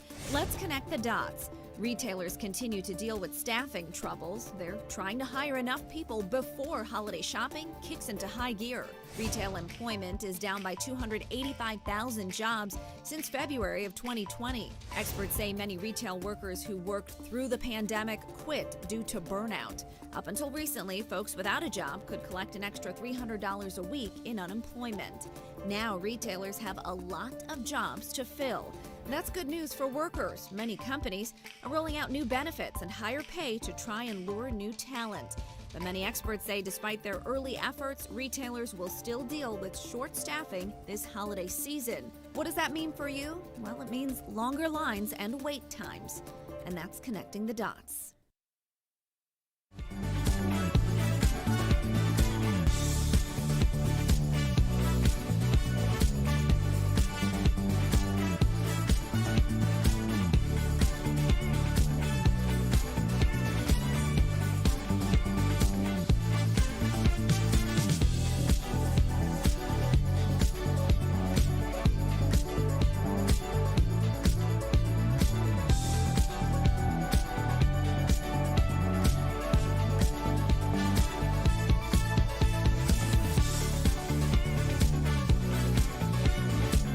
Is Daily Blast Live. We're talking about what you're talking about. Oh my gosh. Are you insane? This is a sham. No. Nope. Y'all just It's stop. finally here. Drum roll. Welcome to DBL. Just talking to animal sanctuaries. Yeah, we're talking about animal sanctuaries. Welcome to DBL. I'm Sam with Al, Jeff, and Tori. Let's get started. The red carpet made a comeback last night after last night's virtual Emmys. A lot of people were talking about Anya Taylor-Joy, who wore this yellow satin Dior gown with a long, flowing, bright yellow opera coat. Oh, yes.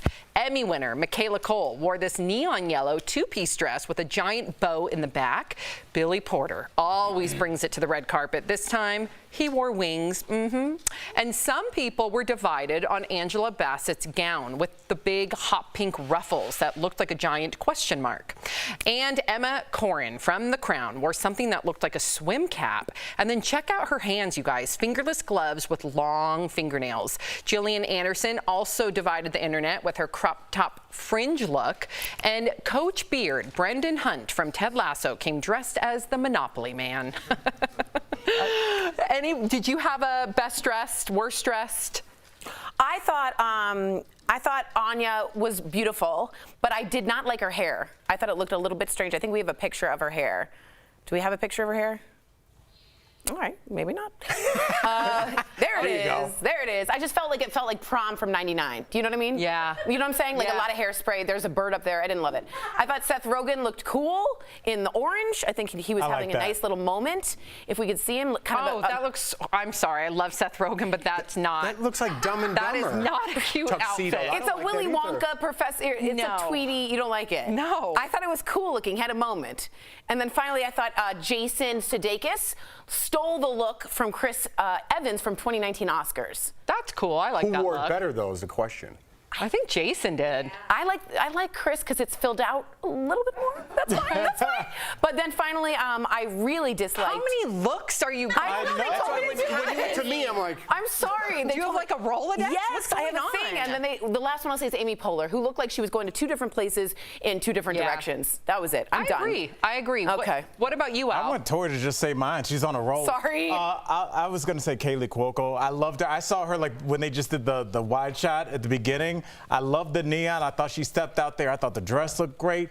I love that dress. So that was my look last night. Okay. I like Cedric the Entertainer. Maybe not the glitter suit. The glitter suit.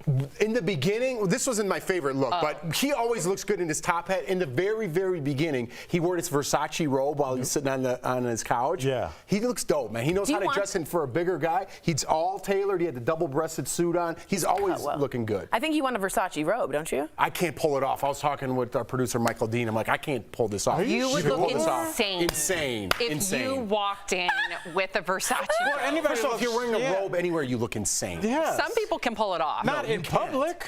Yes, they can. In public, if you saw a man in a robe. Lebowski. Are you the dude? Yeah, Lebowski. That's insane. Well, with only a handful of shows winning all the big awards, the majority of the people at the Emmys were losers. I hate using that word, but it's in the prompter. But those folks are in pretty good company. During the Emmys, actors Scott Bakula, Zooey Deschanel, and Allison Hannigan poked fun at themselves in a skit, showing them in a Emmy losers support group. It included the biggest loser of all, Seinfeld's Jason Alexander. Watch. Oh, we don't have it. Okay.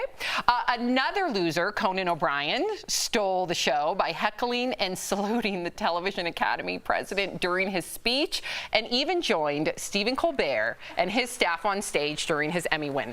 Now, that made me really anxious when he went on stage during Stephen Colbert's acceptance speech. Yeah. Yes, I thought, I'm sure they all love each other and they're laughing, but it made me anxious. I'm sorry, what was that? You want me to go back to it? Okay. All right. I've been nominated 8 times, 7 consecutive for playing George Costanza. Costanza. Yes. We all love it. Everybody knows him. Everybody loves him. Yeah. I lost all of 7 times. Oh, man. See, that was my favorite part of the night. I like that because, you know, when people clap and we all joke about it, they give, oh, I'm so happy for you. You're really not. You want to win, right? You go there, you dress up, you bring your whatever, and you have a good time, and you want to leave with that trophy. Don't tell me you don't. So having this loser support group is a funny way of just looking at it. Fred Savage made an appearance, and I like everything Fred Savage does. I thought actually Dr. Phil stole that sketch at the end. I thought that he was really funny in that. But I was, I forgot that he never won, and they should make you feel a little bit better if you are a loser to be like George Costanza, who is still a cultural icon. How many years after that show's been off the air? Like, if that character didn't win, I mean, if yours didn't, you could at least rationalize it. I agree. Cool. Going back to Conan O'Brien real fast. Yeah, I wanted you to get to this. It was funny the first time, and the second time I was at home like, me too. Oh, man, it was so hurry up with your speech because, I was getting uncomfortable. Do you guys think he was a little, like, overserved? No, I think he's just very quirky, and that's...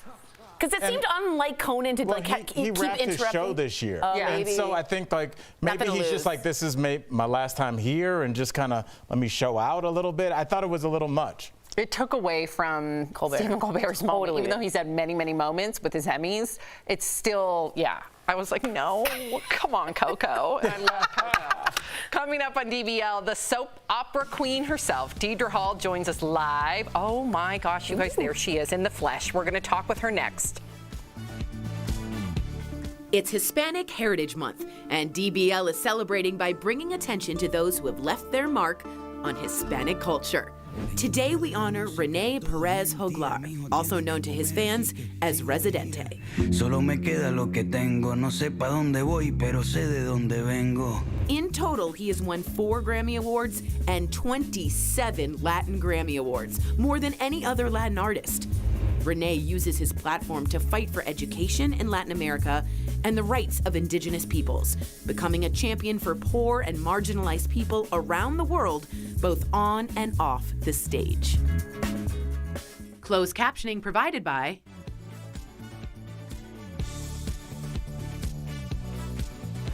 Hello, everyone. So people are writing in Conan was the best part. I liked when he did this to the National Academy television director, and then it kind of got a little weird, but I thought it was trolling, which was funny. Someone also wanted to ask, if they do find Brian Laundrie, I'm switching gears here from the Emmys back to the Gabby Petito case. If they do find that Brian Laundrie escaped and his parents helped, can the parents be arrested? And the answer is 1,000% yes. That's called obstruction of justice, and they could certainly be put in. That's a felony, and they could be absolutely used to either try and talk to him, switch, flip, get information. We had like but this little those two people, if they had any part in him escaping, would definitely have an obstruction of justice. Did you hear that? I did. I already heard that 100%. I also wanted to say that if he does escape, he'd probably, some people are saying like Puerto Rico. A lot of people think Cuba because he's in Florida and he'd want to go to some place where they don't extradite you back to the United States, meaning a place they don't have extradition laws. So Cuba is one of those places. Puerto Rico is actually not a good idea because it's an American territory. So it would be underneath American law, so he would be easily arrested there as well. Either way, everyone's got their eye out, and I love what Bobby Hellinger said.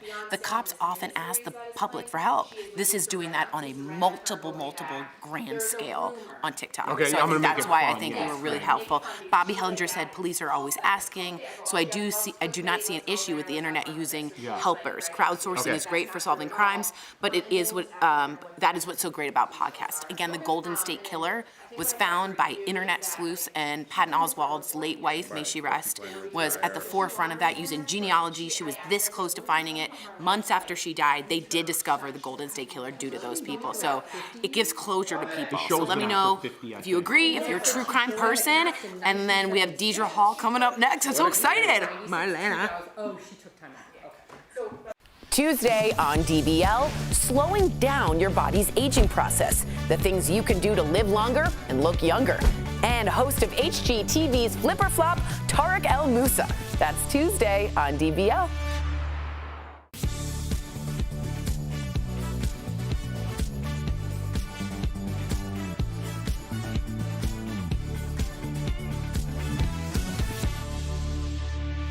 Welcome back to DBL. She is daytime's most beloved heroine and has been playing the role since 1976, if you can believe it, because she has not aged a day.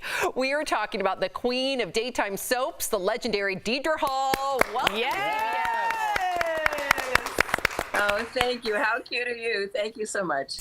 So good to see you. Now, in 2018, you took us, DBL, behind the scenes of the day's set. Let's take a little look down memory lane. We are backstage on the set of Days of Our Lives. As you can see right here, the lovely, the talented, the iconic. Oh, listen to you. Listen to you. Deidra Hall, who plays Marlena Evans on the show. This is Kiriakis Mansion. The size of this set means you can do a lot in it, have a lot of parties and people, and it feels grand. Do people still come in and tell you how to say your lines? Still? I've never had that happen. How often do you allow people to come in there and peruse the set? You know, I was saying earlier that we don't do that. We don't do that. It was quite miraculous that you were actually allowed to come and do that. Because we film on the set, 24, hours a day, or it seems like it. But we have two stages. But if you got somebody doing a tour on one set, it's just too disruptive. So we don't do it. So that's sort of a one-off. Congratulations on getting it. Yay! Mazel tov, Jeff. Yeah, it was. I still remember that. It was a great day. So thank you for letting me do that. And we had a little moment. I felt like, not like that, but we had like a little moment where you got serious and we talked, and it was a great day.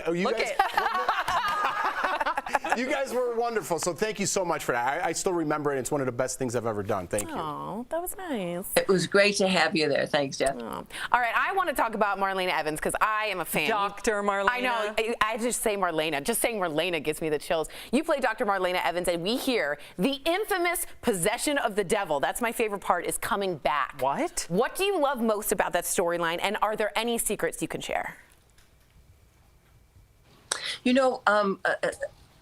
Possession happened 25 years ago, and at that time, Jim Riley had written it, and it was a record-breaking event. We had more young people tuning in than have ever joined any daytime show ever.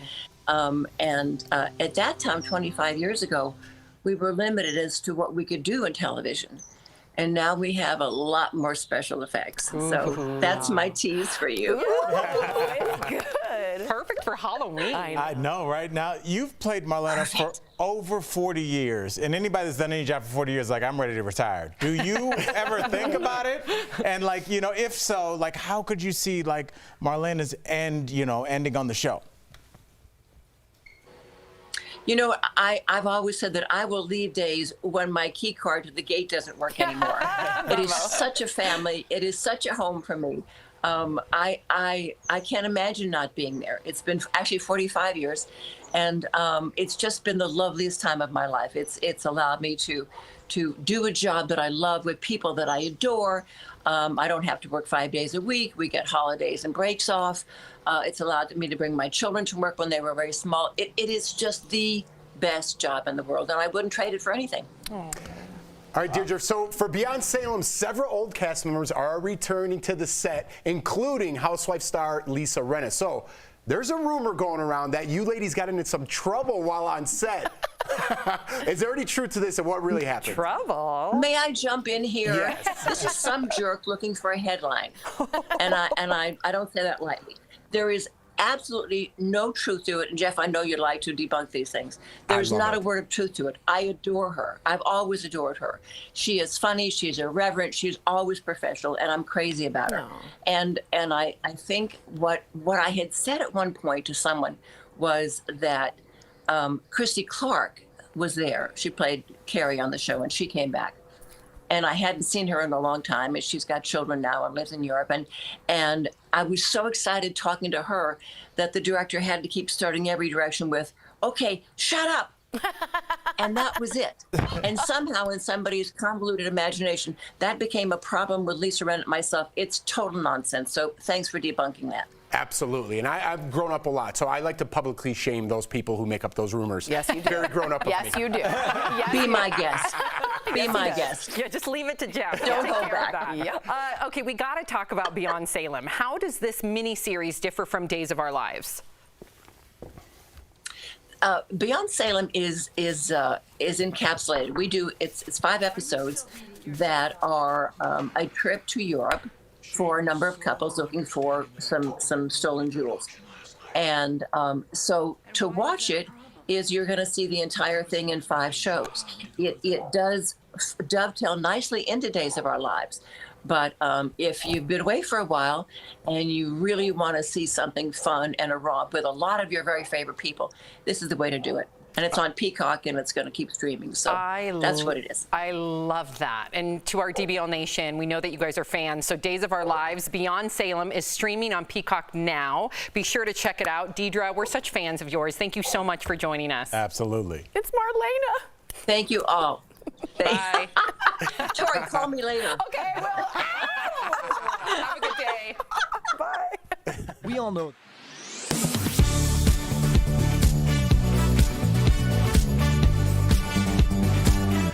With resettling refugees is no easy task, let alone doing it in the middle of a deadly wave of COVID-19. However, our research shows the refugees are being screened and vaccinated against COVID-19 and other diseases.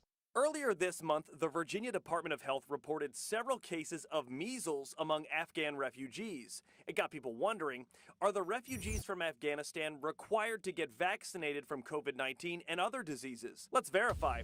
We went to the Department of Homeland Security to get the answer. A spokesperson told us Afghan refugees are required to be vaccinated against measles, mumps, and rubella, polio, COVID-19, and whatever other age-appropriate vaccinations are required by the CDC.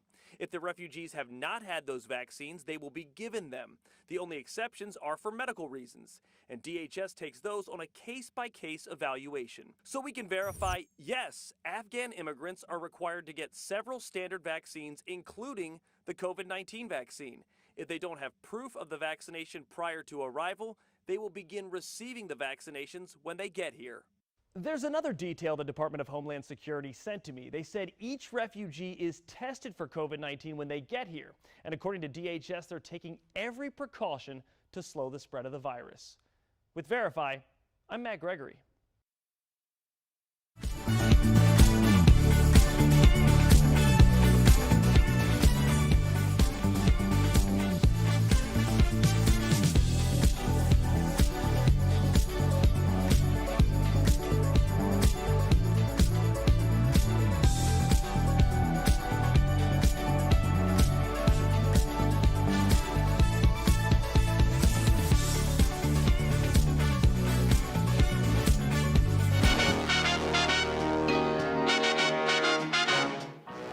Congratulations, DBL, on your 5th year.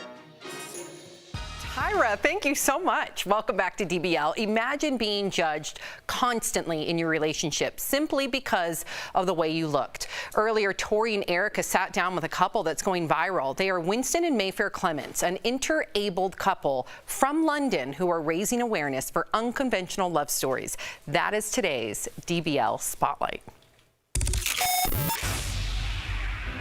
Actually, the first time when we came across each other, I don't think we actually spoke on the day, so it wasn't love at first sight. Friendship turned into love, which turned into marriage in 2020.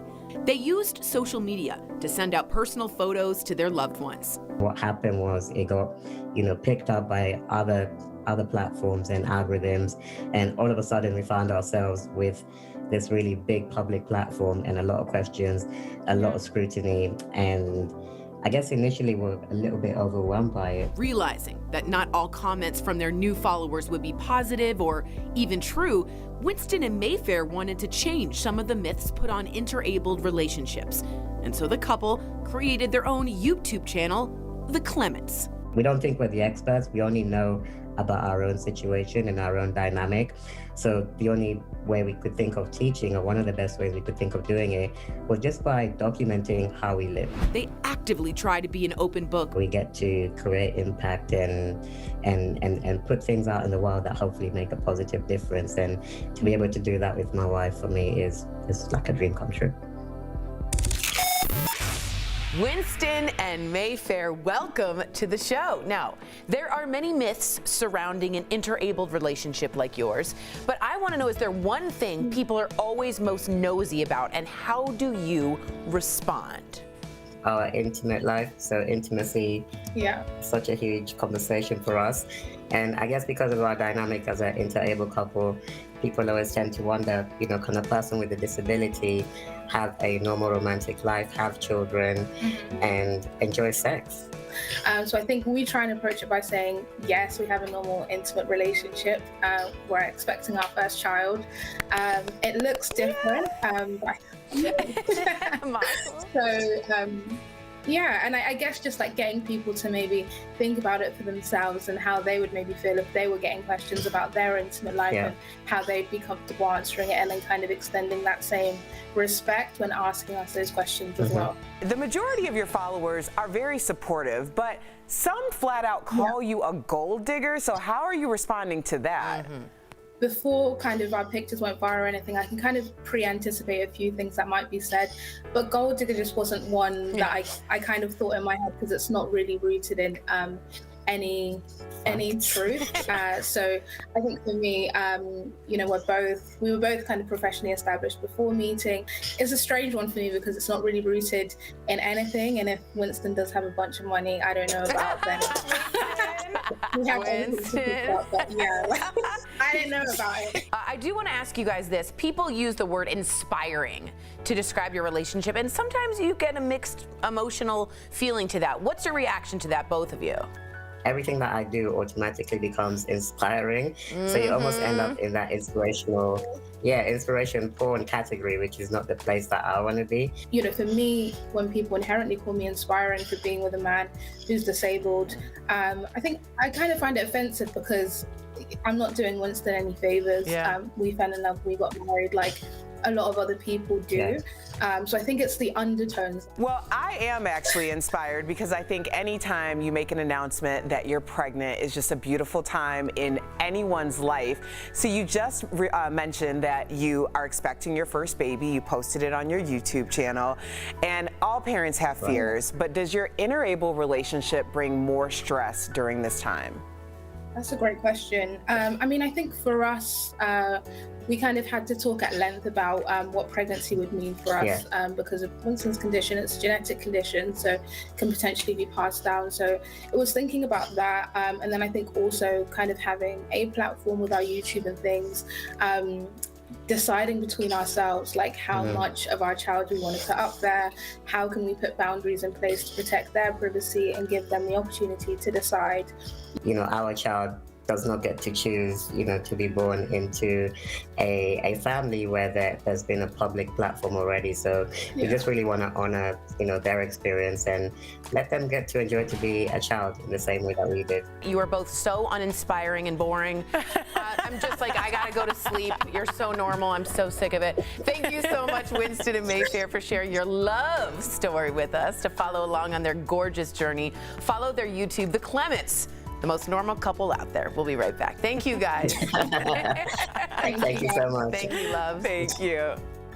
Promotional consideration is brought to you by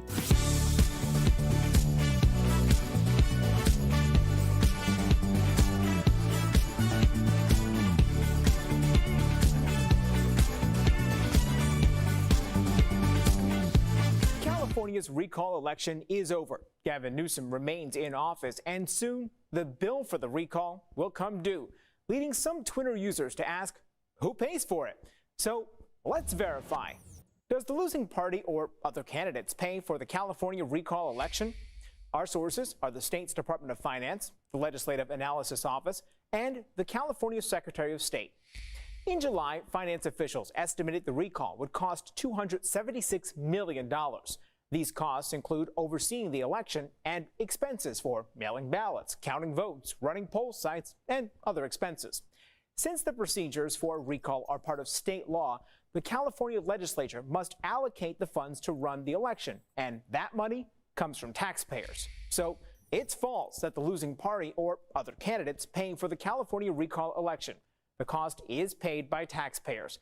Candidates only have to pay for campaign expenses like advertisements and rallies. With your Verify, I'm Brandon Lewis.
Tomorrow on DBL, slowing down your body's aging process, the things you can do to live longer and look younger. And host of HGTV's Flip or Flop, Tarek El Moussa. That's tomorrow on DBL. Welcome back to DBL. Before we go, a French daredevil stunned a crowd in Paris, with amazing tightrope stunt. There he is, walking on a tightrope in between the Eiffel Tower and a theater 200 feet over the Seine River. And he did it all barefoot. Can you imagine? He stopped and performed some stunts during the walk, but was tethered to the tightrope the entire time. I can't even look at this footage. France has a long history of tightrope walkers doing crazy stunts like that. Man on a Wire, is that it? Right. It's a great documentary if you're interested of a man who did it as well, and it just makes your palms sweat, doesn't it? And I don't even have a fear of heights. But I can't even watch the free climb videos where people are climbing up the side of mountains with just their hands. Yeah, their knuckles. I've actually watched documentaries about what they would do if the person fell, because they have to think about all that in production. I mean, he's climbing up the side of the wall with his hands. Yeah, but this guy's tethered. Take the tether off and then we can talk. I didn't like this. What do you mean? You want him untethered? Yeah, you do. If you're really a tightrope, he's jumping right. from space. I'm not interested in you tethered. Jeff speaks for the audience. All or nothing. DBL's new every day. We'll see you guys tomorrow, same time, same place. Bye, guys.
Holidays are still months away, but hiring is already in full force. Let's connect the dots. Retailers continue to deal with staffing troubles. They're trying to hire enough people before holiday shopping kicks into high gear.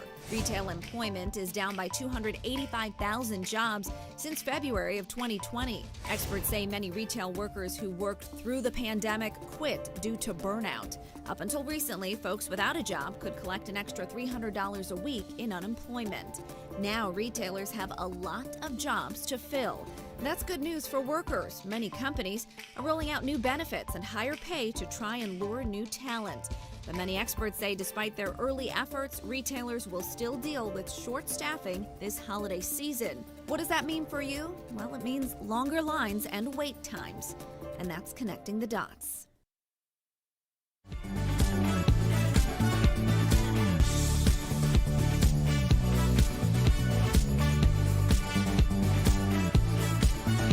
Here's what we're talking about today on Daily Blast Live.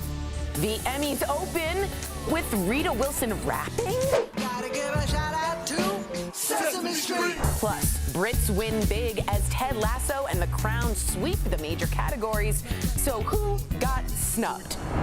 A tragic ending in the search for Gabby Petito, while internet investigators try to crack the case. Does social media need to settle down when it comes to true crime? The queen of daytime soap operas, Deidra Hall from Days of Our Lives, joins us live. Then, Dr. Drew is here to talk about having that awkward sex talk with your kids. And an unconventional, powerful love story of an interabled couple defying the odds. We're expecting our first child. Oh my gosh. Are you insane? This is a sham. No. Nope. Y'all, just stop. Finally here, drum roll. Just wanna say to you, you are my best friend. You got what I need. But you say he's just a friend. But you say he's just a friend. Oh, baby, you got what I need. Yes, that was the opening performance at the Emmys last night. Welcome to DBL. It is Monday, September 20th. I'm Sam here with my friends Al, Jeff, and Tori. Let's get started. So, it was TV's big night at the Emmys, and a few shows took home a majority of the awards. So, Ted Lasso scored big wins for comedy, with Jason Sudeikis named Outstanding Lead Actor, and two of his co-stars winning for Supporting Actor and Actress in a Comedy Series. Netflix's The Crown reigns supreme Supreme, winning Outstanding Drama Series, and 4 actors took home trophies, including Olivia Colman, Josh O'Connor, Gillian Anderson, and Tobias Menzies. Tobias. And the funny thing is, pause, everybody. Our producer, schooled me on how to pronounce it. You thought about it too much. I heard the pause, and I was like, uh-oh. Okay. So I apologize, Michael Dean. Finally, the Queen's Gambit checkmate the competition, taking home the last award of the night for Outstanding Limited or Anthology Series. So, DBL Nation, we got to ask you. We want to know if you watched the Emmys last night. So go to dblvote.com to let us know. What did you guys all think of the big winners last night? I just thought they were. I was happy for the. Okay, I'm happy for the winners. I'm very happy. I actually learned a fun fact that I want to share with you guys. The Ted Lasso winner is actually the same woman who goes shame, shame in Game of Thrones. I did not know. Fun fact. Insane? That is a good fun Mazel fact. tov for her winning, but I had no idea. That's my favorite GIF, by the way. I use that all the time. Yeah, that's a good one. Yeah, Jeff, I didn't know you. I wanted to get your opinion on it, but I was just surprised that everybody. One show would have 6 people in that category that were up to win. So I was like, they almost can't lose. It would be for Best Supporting Actress, and there'd be 4 people from Ted Lasso. So I was just surprised. I thought that only one person, so it's kind of a clean sweep.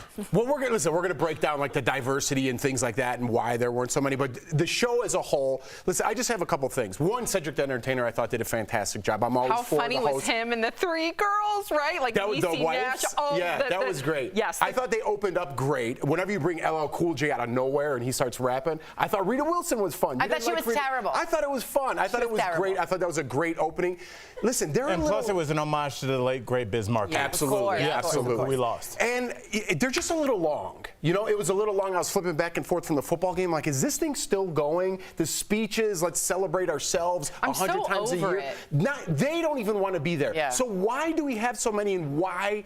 If people are calling, again, we're going to talk about diversity later, but if people are calling for Oscars So White or Emmys So White, why don't they get canceled? Why do people get canceled? Why can't these organizations get canceled? That's a great question. And I think I was trying to figure it out this morning. Why do I not care anymore? Because I used to appointment television, the Oscars, the Emmys, the Golden Globes. I could not wait. When I was a kid, teenager, even in my early 20s, right? And I think the biggest difference is social media, because now celebrities are so overexposed. We can see them 3,000 times a day. Sam, that completely agree. Right? I can not. Well, no, we used to wait to see the Oscars. What are they wearing? See our favorite celebrity walk down the carpet. Oh my gosh, what is she wearing? Elizabeth Taylor. What are they doing right now? Now we know exactly what they're doing. We're over it. I'll tell you this really quickly, Jeff. I'm a big fan of Nas's last album that he just dropped, and he has a line in there where he says, "You keep the mystique. I learned that in the streets." And basically, what he's saying is you don't have to tell everybody. I don't want to know hi fans. Here's what I don't want to know what Tom Hanks' basement looks like. We know too much about these people, and so it's not this oh my goodness, I didn't know what this person looked like outside of their garb in Game of Thrones. Now it's they're too exposed, and so it's not appointment. Too much. Right there with you. Okay, so a lot of people, and again, we want all of our viewers to write if you watched it or not. That'll reveal our point if people still care. A lot of people online are criticizing the award show with the hashtag #EmmySoWhite trending on Twitter. No black actors won big awards, despite a record number being nominated, 49 by the way. But there were some milestone moments. It was a big night for RuPaul. He became the most awarded person of color in history with his 11th win for RuPaul's Drag Race. Debbie Allen also made history as the first black woman to win Emmy's Governor's Award. And finally, Michaela Cole became the first black woman to win the Emmy for Best Limited Series Writing for her HBO show, I May Destroy You. And Michaela gave a very moving speech dedicating her award to survivors of sexual assault. Take a look. Write the tale that scares you, that makes you feel uncertain, that isn't comfortable. I dare you. You made a groan. Tell me. Oh, I loved her speech. I thought it was 30 seconds. That's how you do it. You do it quickly, and you don't go with that guy who went on and on and on. But anyway, I'll say this. The Emmys is trying really hard to promote diversity, which I applaud. But there's seemingly a disconnect between what they're promoting and who is winning. So Awkwafina gave this offhanded comment that I think represents the night this way. She said, the Emmys called. I didn't get nominated, but they wanted me to present. I guess that's okay. And there's sense of there's a lot of people of color presenting and around and being nominated, but they're not actually winning. So what's going on in the voting block? We know there's about 20,000 voters, but is there an issue with the diversity of the voting block? Because the only thing not translating to us is the winners. They're not winning over and over and over again. There's an issue here. But how do you get better as a group, right? We were talking about this earlier. How do they get better, right? If they're saying, Awkwafina, you didn't win, but we need someone of Asian descent to come and present this so we look more diverse. So by them saying that, they're trying to be more diverse, but again, it's kind of a backhanded saying, you only want me because of who I am and my diversity. Tokenism, right? Right, so how do we fix this if every time someone of color is like, Al, will you please come present? And then you kind of feel like it's a slap in the face. Right. How do we get past that? That's virtue signaling. Very much so, yeah, right? And it's a tough situation, but you know, when I looked at this, and I wanted to have this conversation, but I also wanted to talk about the speeches and who the real winners are. Yes. Because I always feel like there is something that's called a people's champ. There's the champion that everybody recognizes, but like Michael K. Williams in the speech that Jamie Foxx gave about him, Michael K. Williams, that speech was more powerful than anybody from Ted Lasso. That his character is seared into our hearts, and we really miss him. And I feel like that's what I'll take away from this Emmys 5-10 years from now. I love that. All right, so let's look at our results before we move on. 79% of you did not watch the Emmys. There you go. No one cares anymore. So should we just be done with award show in general? Yes. Yes. Wow. How many people Guys, we're trying to win a daytime Emmy. Can you knock it off? Oh, wait, I do want a daytime Emmy. But does it need to be televised? It doesn't need to be televised. They don't air the daytime Emmys. Coming up on Deidra Hall from Days of Our Lives will be here live. We're talking all about her decades-long iconic role on the show. And, of course, Dr. Drew joins us live as well. He's giving us the deets on the book that he wrote with his daughter, all about having those very tough conversations with your kids. And did internet sleuths help or hurt the investigation into Gabby Petito's disappearance? How an obsession over true crime took center stage on social media. Closed captioning provided by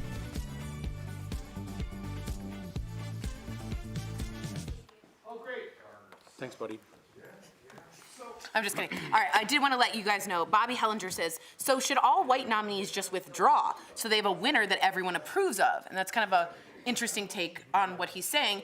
And what Erica had spoken about earlier is, well, you could flip it. How is it that every white person always wins? How is it that every single time that happens, you can flip it on its side? So it's not that we don't want white people to be part of it, I assume, to be nominees, but the voting is continually picking the same people over and over again and neglecting an entire group over and over and over again, year after year after year. So what's going on? Where's the pattern?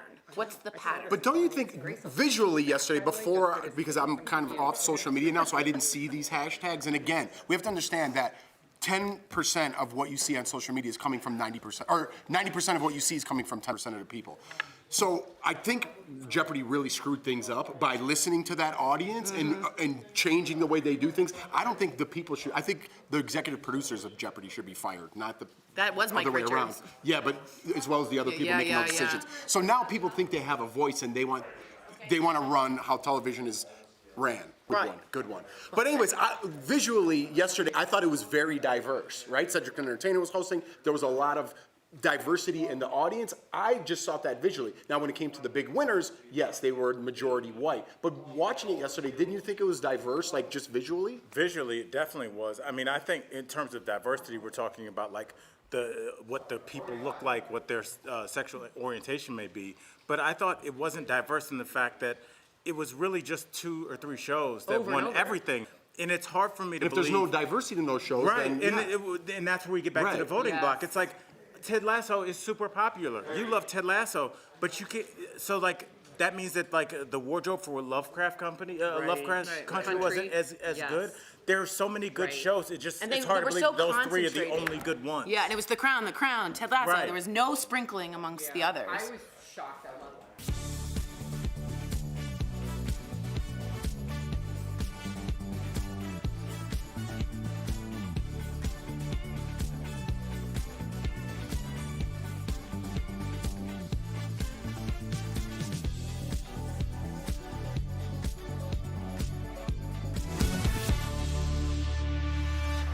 Welcome back to DBL. The case of Gabby Petito took a major turn over the weekend. Police found human remains yesterday in Wyoming that are believed to be Gabby's. An autopsy is scheduled for tomorrow.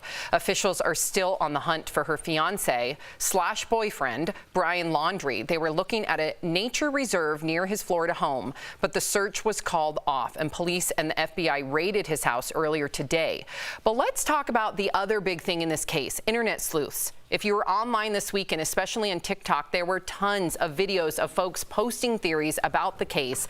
The Gabby Petito hashtag was viewed more than 212 million times. So here's the question. Do internet sleuths help or hinder in situations like this? And why are so many people obsessed with this case, Al? I think this isn't just now. I think this has been going on forever. I just think we have the internet now. If you talk about shows like, Unsolved Mysteries, City Confidential, those kind of murder, what happened on this quiet day? Those have been going on forever. Now we have the internet where these people can link up. And Tori, I know you're a big fan of that. We have solved things like the Golden State Killer. But my question to you is, what happens when they're wrong? What happens when they go after the wrong person? If there's a detective that puts the wrong person in jail, there's consequences for that. But if we do that with the internet, they can just log off their Twitter and then, sorry. So what are the... Well, they don't have enforcement rules. They can't, internet person can't put someone in jail and arrest them. Here's what I'll say is, I'm a huge fan of the internet sleuths because it works. And as a mom or a brother or a sister, whoever, I would want so many eyes looking for my daughter. I would want, even if they're wrong, 1 million tech-savvy teenagers on TikTok is better than 2 overworked detectives that don't really know the computer. That's how they found the van. A person found it using her GoPro. Someone figured out her roots weren't drawn in before. Now they realize there's an age issue. They're looking at the timing, at the flip-flop. I would be so much more crowdsourcing to me is the wave of the future to solve this. I don't care that there's 1 million eyeballs and there's hindrances. There's also things that work. We have, speaking of that, and I want to set it up because we have that video that we got cleared. So before we reveal the video of the white van, to Tori's point, a YouTube vlogger was within that vicinity, right, where the camping was and where they found her alleged remains. And when they went back through their footage while they were posting and editing, they realized, oh my gosh, that's the van that I keep seeing on the news. Called the police. The police went to that location. That's where they found the supposed remains. This is the video. And it is silent. Okay, so there's, and that is, if you look on her Twitter account, I can't read it, but that is the YouTube vlogger's footage. And because of her phone call to the police and her activism, they were able to trace it back to those remains. Glad we were able to clear that footage. Yeah. That was something else. They found it, though. I know it's fuzzy, but what did they find? They found that van. They were looking for that van, and she saw that van in her footage, went back, found it. They found the cell phone, the flip-flop. This saves weeks and months of torment for parents. Torment. So I'm a big fan of this. And if they would have never found the body, would this person would he be arrested? Well right? said. No body, Very no well. crime. Very so well luckily said. they found the body. That now they are going after. Well said. Coming up on DBL, Dr. Drew, yay! And his daughter are joining us live. There they are. Woo! Can't wait to talk to them about their new book coming up next.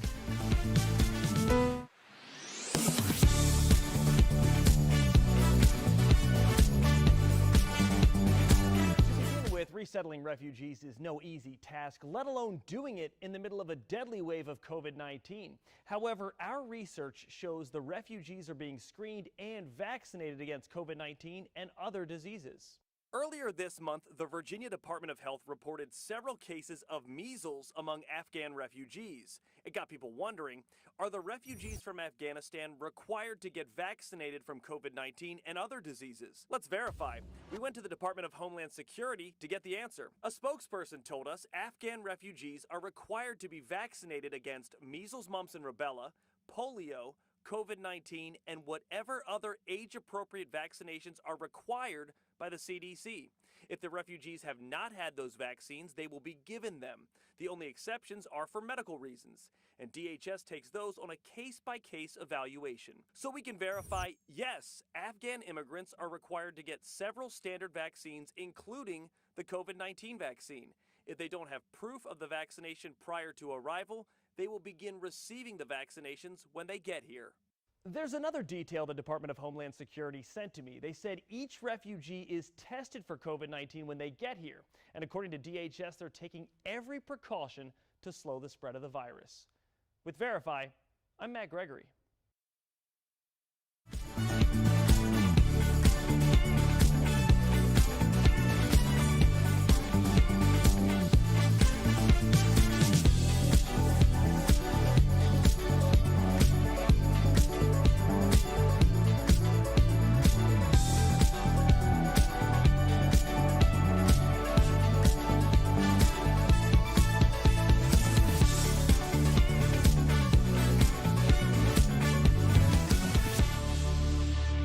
Welcome back to DBL. Remember hearing about the birds and the bees from your parents? Ew. I have like a sick tummy just thinking about it. Or as a parent talking about sex to your kids. It's all pretty awkward, but it doesn't have to be. Dr. Dupinski and his daughter Paulina have written a book for teens and their parents called It Doesn't Have to Be Awkward. And they are joining us live to talk all about it. Yay. Drew and Paulina, Yes. hi.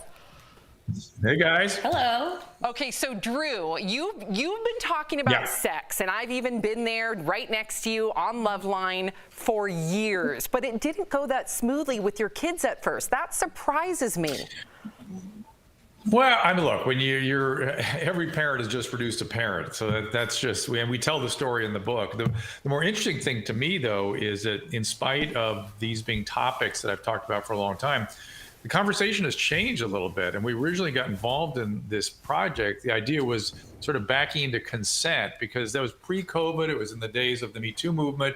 And I was like, young people are extremely confused about consent. And if we're going to approach that, I need a young person. And Paulina's a writer, and so I got her involved with it, and that was a very good move. Paulina, you are brilliant. First of all, it's so good to see your face, and I'm just so proud of everything that you're doing, really. But I have to ask you, why were you so reluctant to hear about the birds and the bees from your dad? I mean, I get it, but tell us why. Because everyone was hearing about the birds and the bees from my dad, and so everyone expected him to talk to me about it.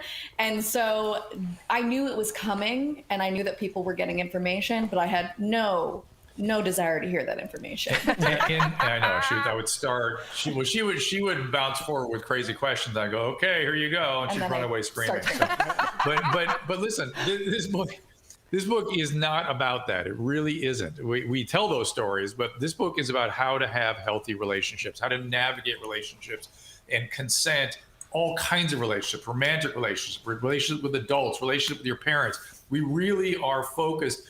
We're not focused on the biology in this text. We really are not, because that's out there. That's everywhere. It exists. Yeah, it's already out there, done. But this is, but this is about how to navigate relationships in a healthy way. So ultimately, taking consent out of a sexual context and putting it into an interpersonal context teaches people how to practice consent before they get into a sexual context. Yeah.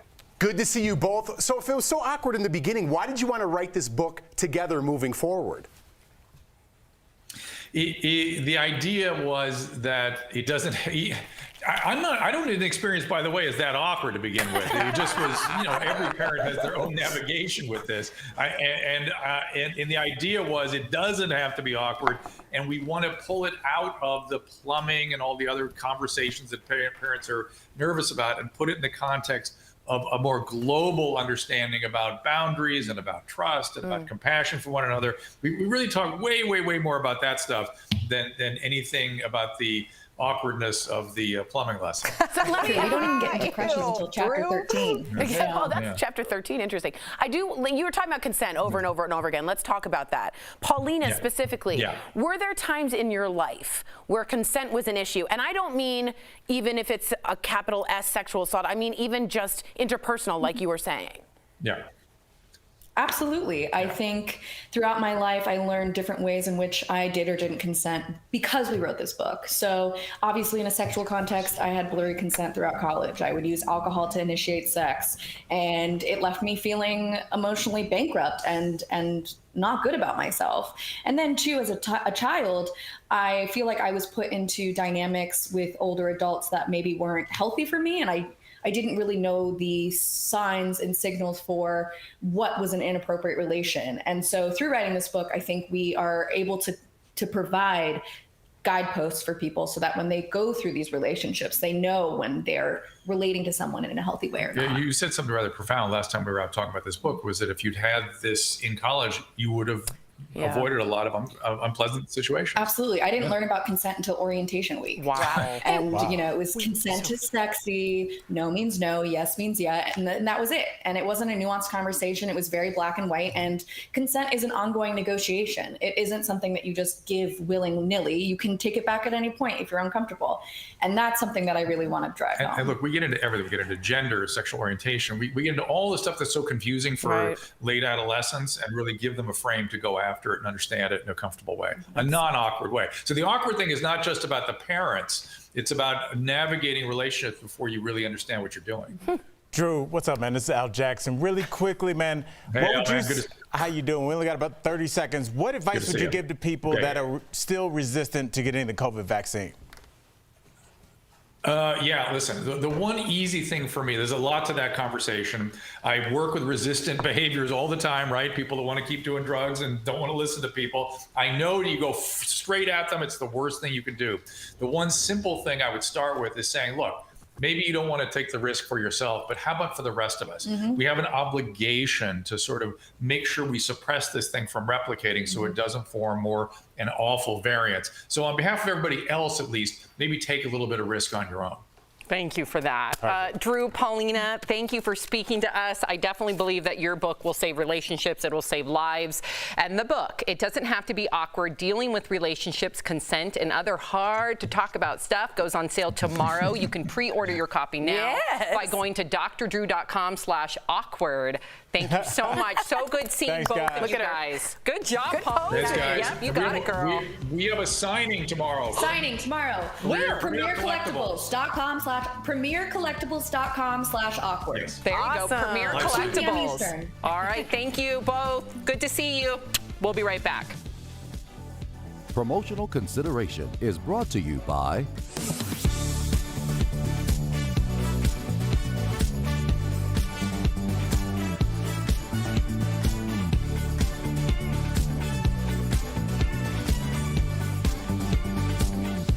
California's recall election is over. Gavin Newsom remains in office, and soon the bill for the recall will come due, leading some Twitter users to ask, who pays for it? So let's verify. Does the losing party or other candidates pay for the California recall election? Our sources are the state's Department of Finance, the Legislative Analysis Office, and the California Secretary of State. In July, finance officials estimated the recall would cost $276 million. These costs include overseeing the election and expenses for mailing ballots, counting votes, running poll sites, and other expenses. Since the procedures for a recall are part of state law, the California legislature must allocate the funds to run the election, and that money comes from taxpayers. So it's false that the losing party or other candidates paying for the California recall election. The cost is paid by taxpayers. Candidates only have to pay for campaign expenses like advertisements and rallies. With your Verify, I'm Brandon Lewis.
We are out of time. If you are leaving us, you can watch the second half of the show online. Watch on YouTube, dailyblastlive.com, or our DBL mobile app. But if you're sticking around, here's what's coming up. We are continuing our discussion about the Emmys and talking about which looks won the night when it comes to red carpet fashion. Plus, the soap opera queen herself, Deidra Hall, will be here live. Don't go away.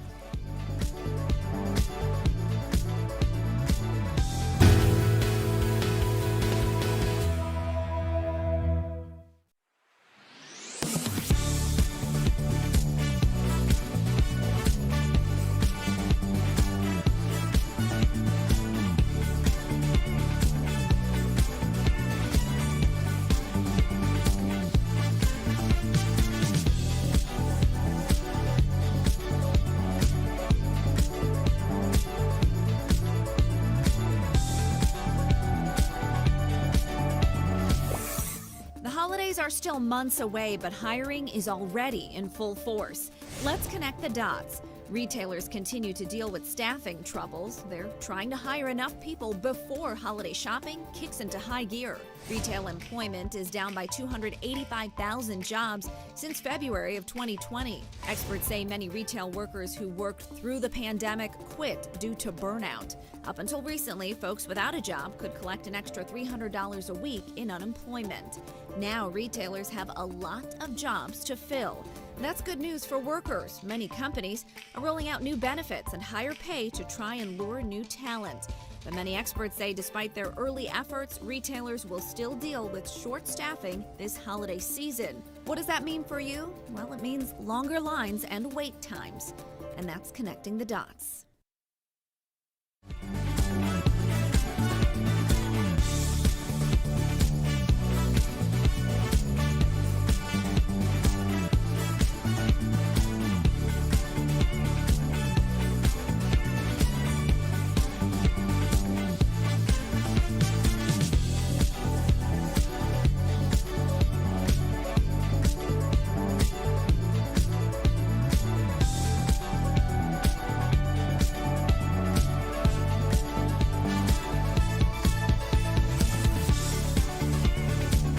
This is Daily Blast Live. We're talking about what you're talking about. Oh my gosh. Are you insane? This is a sham. No. Nope. Y'all, just stop. Finally here. Drum roll.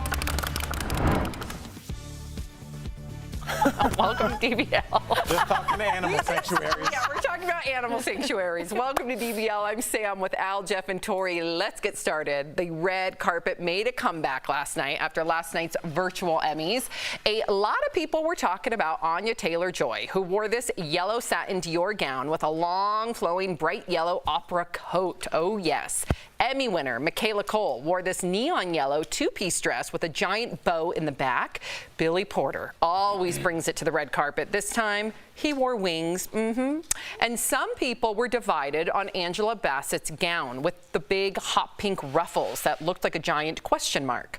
And Emma Corrin from The Crown wore something that looked like a swim cap. And then check out her hands, you guys. Fingerless gloves with long fingernails. Gillian Anderson also divided the internet with her crop top fringe look.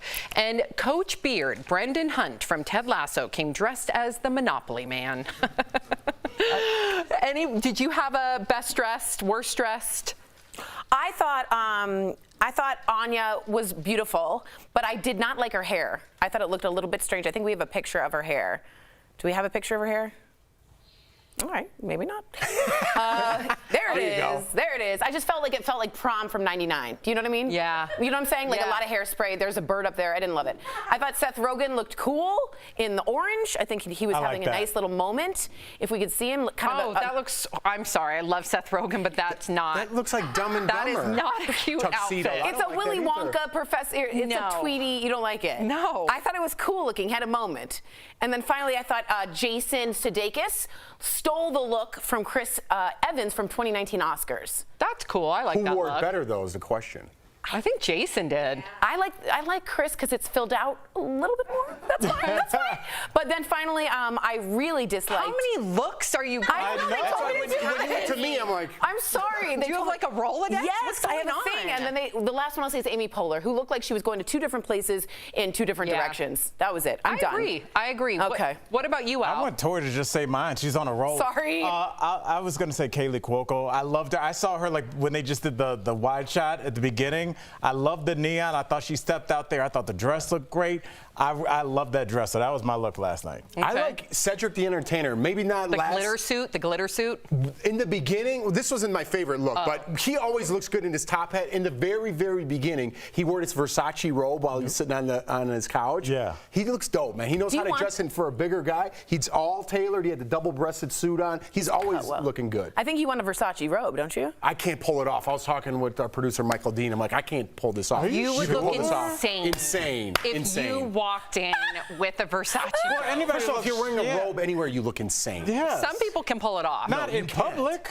Yes, they can. In public, if you saw a man in a robe. Lebowski. Are you the dude? Yeah, Lebowski. That's insane. Well, with only a handful of shows winning all the big awards, the majority of the people at the Emmys were losers. I hate using that word, but it's in the prompter. But those folks are in pretty good company. During the Emmys, actors Scott Bakula, Zooey Deschanel, and Allison Hannigan poked fun at themselves in a skit, showing them in a Emmy losers support group. It included the biggest loser of all, Seinfeld's Jason Alexander. Watch. Oh, we don't have it. Okay. Another loser, Conan O'Brien, stole the show by heckling and saluting the Television Academy president during his speech, and even joined Stephen Colbert and his staff on stage during his Emmy win. Now, that made me really anxious when he went on stage during Stephen Colbert's acceptance speech. Yeah. Yes, I thought, I'm sure they all love each other and they're laughing, but it made me anxious. I'm sorry, what was that? You want me to go back to it? Okay. All right. I've been nominated 8 times, 7 consecutive for playing George Costanza. Costanza. Yes. We all love it. Everybody knows him. Everybody loves him. Yeah. I lost all of 7 times. Oh, man. See, that was my favorite part of the night. I like that because, you know, when people clap and we all joke about it, they give, I'm so happy for you. You're really not. You want to win, right? You go there, you dress up, you bring your whatever, and you have a good time, and you want to leave with that trophy. Don't tell me you don't. So having this loser support group is a funny way of just looking at it. Fred Savage made an appearance, and I like everything Fred Savage does. I thought actually Dr. Phil stole that sketch at the end. I thought that he was really funny in that. But I was, I forgot that he never won, and it should make you feel a little bit better if you are a loser to be like George Costanza, who is still a cultural icon. How many years after that show's been off the air? Like, if that character didn't win, I mean, if yours didn't, you could at least rationalize it. I agree. Cool. Going back to Conan O'Brien real fast. Yeah, I wanted you to get to this. It was funny the first time, and the second time I was at home like, me too. Oh, man, it was so hurry up with your speech because, I was getting uncomfortable. Do you guys think he was a little, like, overserved? No, I think he's just very quirky, and that's... Because it seemed unlike Conan to he wrapped his show this year. And so I think maybe he's just like, this is my last time here, and just kind of let me show out a little bit. I thought it was a little much. It took away from Stephen Colbert's moment, even though he's had many, many moments with his Emmys. It's still, I was like, no, come on, Coco. I love Coco. Coming up on DBL, the soap opera queen herself, Deidra Hall, joins us live. Oh my gosh, you guys, there she is in the flesh. We're going to talk with her next. It's Hispanic Heritage Month, and DBL is celebrating by bringing attention to those who have left their mark on Hispanic culture. Today we honor Rene Perez Joglar, also known to his fans as Residente. Solo me queda lo que tengo, no sé pa dónde voy, pero sé de dónde vengo. In total, he has won 4 Grammy Awards and 27 Latin Grammy Awards, more than any other Latin artist. Rene uses his platform to fight for education in Latin America and the rights of indigenous peoples, becoming a champion for poor and marginalized people around the world, both on and off the stage. Closed captioning provided by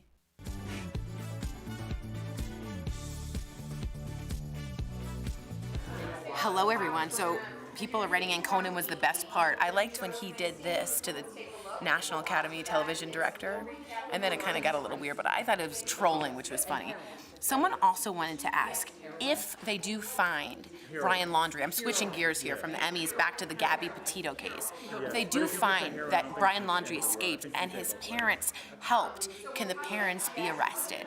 And the answer is 1,000% yes. That's called obstruction of justice, and they could certainly be put in. That's a felony, and they could be absolutely used to either try and talk to him, switch, flip, get information. We had, like, but this little those two people, if they had any part in him escaping, would definitely have an obstruction of justice. Did you hear that? I did. I already heard that 100%. I also wanted to say that if he does escape, he'd probably, some people are saying like Puerto Rico.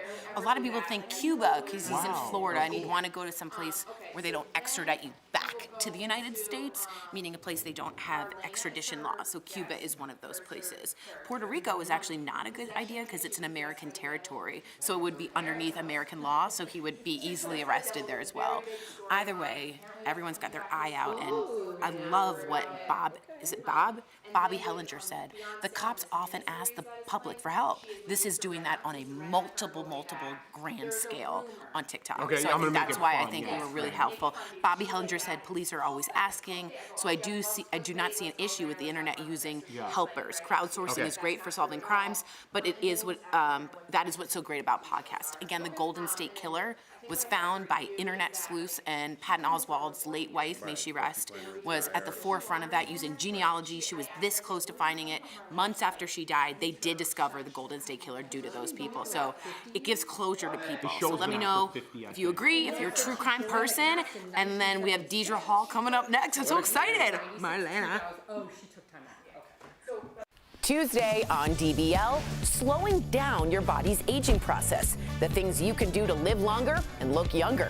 And host of HGTV's Flip or Flop, Tarek El Moussa. That's Tuesday on DBL.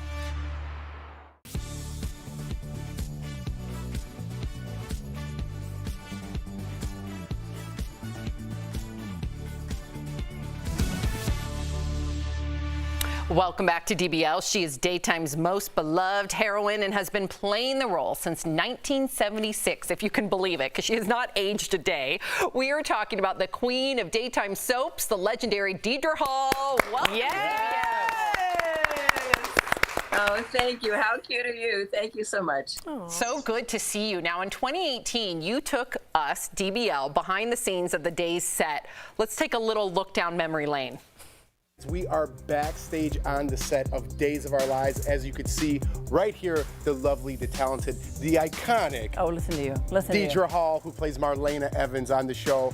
This is Kyriakis Mansion. The size of this set means you can do a lot in it, have a lot of parties and people, and it feels grand. Do people still come in and tell you how to say your lines? Still? I've never had that happen. How often do you allow people to come in there and peruse the set? You know, I was saying earlier that we don't do that. We don't do that. It was quite miraculous that you were actually allowed to come and do that. Because we film on the set, 24, hours a day, or it seems like it.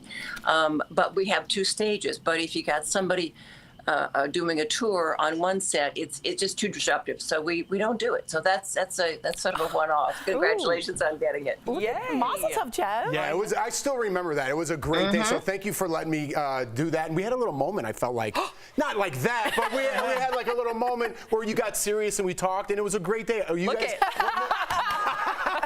You guys were wonderful. So thank you so much for that. I still remember it. It's one of the best things I've ever done. Thank you. Oh, that was nice. It was great to have you there. Thanks, Jeff. All right, I want to talk about Marlena Evans because I am a fan. Dr. Marlena. I know. I just say Marlena. Just saying Marlena gives me the chills. You play Dr. Marlena Evans, and we hear the infamous possession of the devil. That's my favorite part, is coming back. What? What do you love most about that storyline, and are there any secrets you can share? Possession happened 25 years ago, and at that time, Jim Riley had written it, and it was a record-breaking event. We had more young people tuning in than have ever joined any daytime show ever. At that time, 25 years ago, we were limited as to what we could do in television. And now we have a lot more special effects. So that's my tease for you. It's good. perfect for Halloween. I know, right? Now, you've played Marlena for over 40 years, and anybody that's done any job for 40 years, like, I'm ready to retire. Do you ever think about it? And, like, you know, if so, like, how could you see, like, Marlena's ending on the show?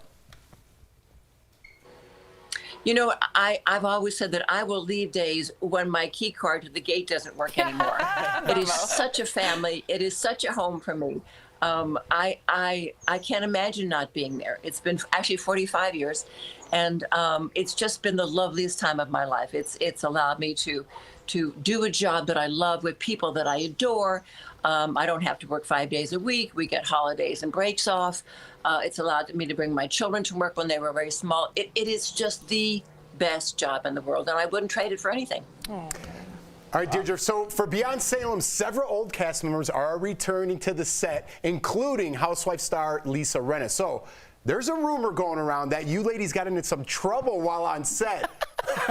Is there any truth to this and what really happened? Trouble? May I jump in here? Yes. This is some jerk looking for a headline, and I don't say that lightly. There is absolutely no truth to it. And Jeff, I know you'd like to debunk these things. There's not a word of truth to it. I adore her. I've always adored her. She is funny. She's irreverent. She's always professional, and I'm crazy about her. And I think what I had said at one point to someone was that Christy Clark was there. She played Carrie on the show, and she came back. And I hadn't seen her in a long time, and she's got children now and lives in Europe. And I was so excited talking to her that the director had to keep starting every direction with, okay, shut up. And that was it. And somehow in somebody's convoluted imagination, that became a problem with Lisa Rinna and myself. It's total nonsense. So thanks for debunking that. Absolutely. And I've grown up a lot, so I like to publicly shame those people who make up those rumors. Yes, you do. Very grown up of Yes, me. you do. Yes, Be you my do. guest. Be my guest. Yeah, just leave it to Jeff. Don't Take go care of back. that. Yep. Okay, we got to talk about Beyond Salem. How does this mini-series differ from Days of Our Lives? Beyond Salem is encapsulated. We do it's 5 episodes that are a trip to Europe for a number of couples looking for some stolen jewels, and so to watch it is you're going to see the entire thing in 5 shows. It does dovetail nicely into Days of Our Lives. But if you've been away for a while and you really want to see something fun and a romp with a lot of your very favorite people, this is the way to do it. And it's on Peacock, and it's going to keep streaming. So that's what it is. I love that. And to our DBL Nation, we know that you guys are fans. So Days of Our Lives, Beyond Salem is streaming on Peacock now. Be sure to check it out. Deidra, we're such fans of yours. Thank you so much for joining us. Absolutely. It's Marlena. Thank you all. Bye. Tori, call me later. Okay, well, have a good day. Bye. We all know that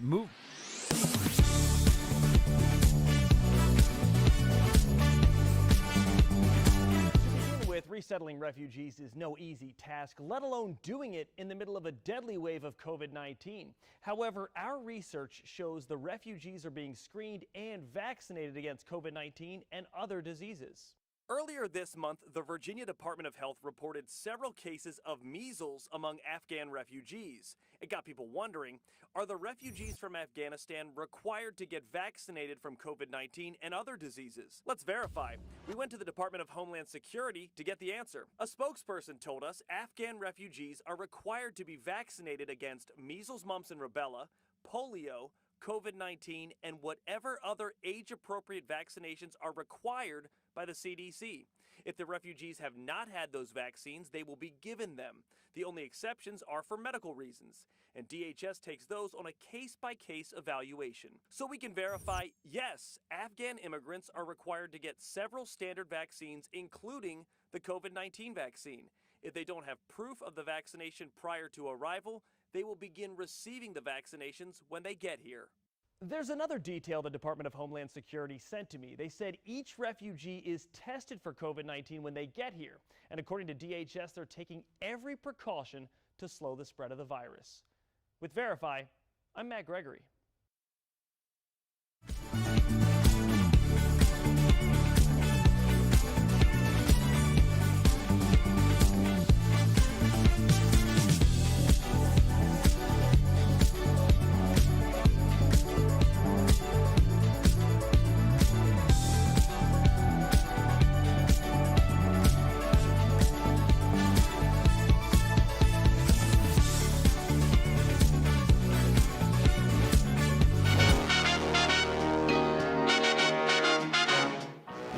Congratulations, DBL, on your 5th year. Tyra, thank you so much. Welcome back to DBL. Imagine being judged constantly in your relationship simply because of the way you looked. Earlier, Tori and Erica sat down with a couple that's going viral. They are Winston and Mayfair Clements, an interabled couple from London who are raising awareness for unconventional love stories. That is today's DBL Spotlight. Actually, the first time when we came across each other, I don't think we actually spoke on the day, so it wasn't love at first sight. Friendship turned into love, which turned into marriage in 2020. They used social media to send out personal photos to their loved ones. What happened was it got, picked up by other platforms and algorithms, and all of a sudden we found ourselves with this really big public platform and a lot of questions, a lot of scrutiny, and I guess initially we're a little bit overwhelmed by it. Realizing that not all comments from their new followers would be positive or even true, Winston and Mayfair wanted to change some of the myths put on interabled relationships. And so the couple created their own YouTube channel, The Clements. We don't think we're the experts. We only know about our own situation and our own dynamic. So the only way we could think of teaching, or one of the best ways we could think of doing it, was just by documenting how we live. They actively try to be an open book. We get to create impact and put things out in the world that hopefully make a positive difference. And to be able to do that with my wife, for me, is like a dream come true.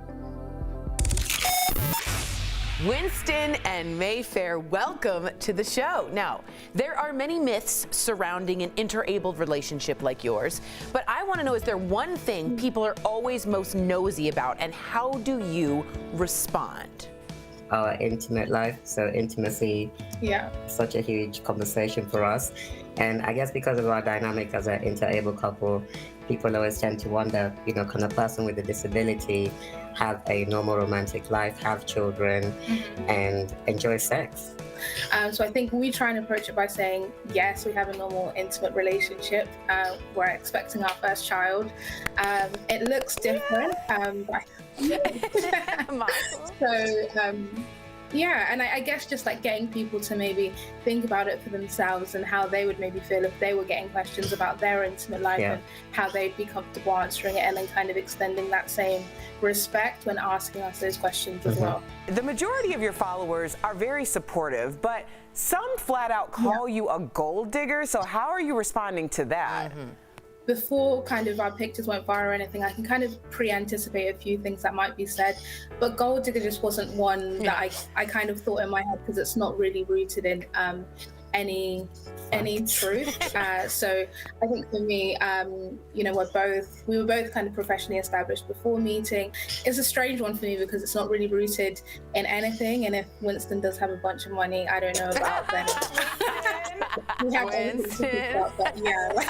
I didn't know about it. I do want to ask you guys this. People use the word inspiring to describe your relationship, and sometimes you get a mixed emotional feeling to that. What's your reaction to that, both of you? Everything that I do automatically becomes inspiring. So you almost end up in that inspiration porn category, which is not the place that I want to be. For me, when people inherently call me inspiring for being with a man who's disabled, I think I kind of find it offensive because I'm not doing Winston any favors. We fell in love, we got married like a lot of other people do. So I think it's the undertones. Well, I am actually inspired because I think anytime you make an announcement that you're pregnant is just a beautiful time in anyone's life. So you just mentioned that you are expecting your first baby. You posted it on your YouTube channel, and all parents have fears, but does your interable relationship bring more stress during this time? That's a great question. I think for us, we kind of had to talk at length about what pregnancy would mean for us because of Winston's condition. It's a genetic condition, so can potentially be passed down. So it was thinking about that. And then I think also kind of having a platform with our YouTube and things, deciding between ourselves, like how much of our child we want to put up there, how can we put boundaries in place to protect their privacy and give them the opportunity to decide. Our child does not get to choose, to be born into a family where there's been a public platform already. So we just really want to honor, their experience and let them get to enjoy to be a child in the same way that we did. You are both so uninspiring and boring. I'm just like, I gotta go to sleep. You're so normal. I'm so sick of it. Thank you so much, Winston and Mayfair, for sharing your love story with us. To follow along on their gorgeous journey, follow their YouTube, The Clements, the most normal couple out there. We'll be right back. Thank you, guys. Thank you so much. Thank you, love. Thank you. Promotion.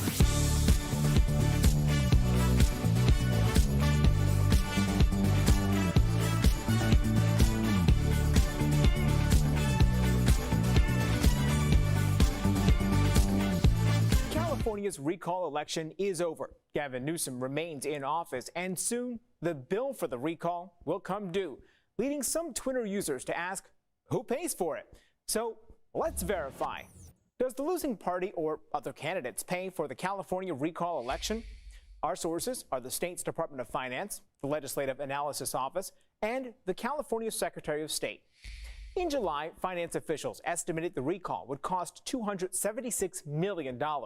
These costs include overseeing the election and expenses for mailing ballots, counting votes, running poll sites, and other expenses. Since the procedures for a recall are part of state law, the California legislature must allocate the funds to run the election, and that money comes from taxpayers. So it's false that the losing party or other candidates paying for the California recall election. The cost is paid by taxpayers. Candidates only have to pay for campaign expenses like advertisements and rallies. With your Verify, I'm Brandon Lewis.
Tomorrow on DBL, slowing down your body's aging process, the things you can do to live longer and look younger. And host of HGTV's Flip or Flop, Tarek El Moussa. That's tomorrow on DBL. Welcome back to DBL. Before we go, a French daredevil stunned a crowd in Paris, with amazing tightrope stunt. There he is, walking on a tightrope in between the Eiffel Tower and a theater 200 feet over the Seine River. And he did it all barefoot. Can you imagine? He stopped and performed some stunts during the walk, but was tethered to the tightrope the entire time. I can't even look at this footage. It's terrifying. France has a long history of tightrope walkers doing crazy stunts like that. Man on a Wire, is that it? Right. It's a great documentary if you're interested of a man who did it as well, and it just makes your palms sweat, doesn't it? And I don't even have a fear of heights. But I can't even watch the free climb videos where people are climbing up the side of mountains with just their hands. Yeah, their knuckles. I've actually watched documentaries about what they would do if the person fell, because they have to think about all that in production. I mean, he's climbing up the side of the wall with his hands. Yeah, but this guy's tethered. Take the tether off and then we can talk. I didn't like that. What do you mean? You want him untethered? Yeah, you do. If you're really a tightrope, he's jumping right. from space. I'm not interested in you tethered. Jeff speaks for the audience. All or nothing. DBL's new every day. We'll see you guys tomorrow, same time, same place. Bye, guys.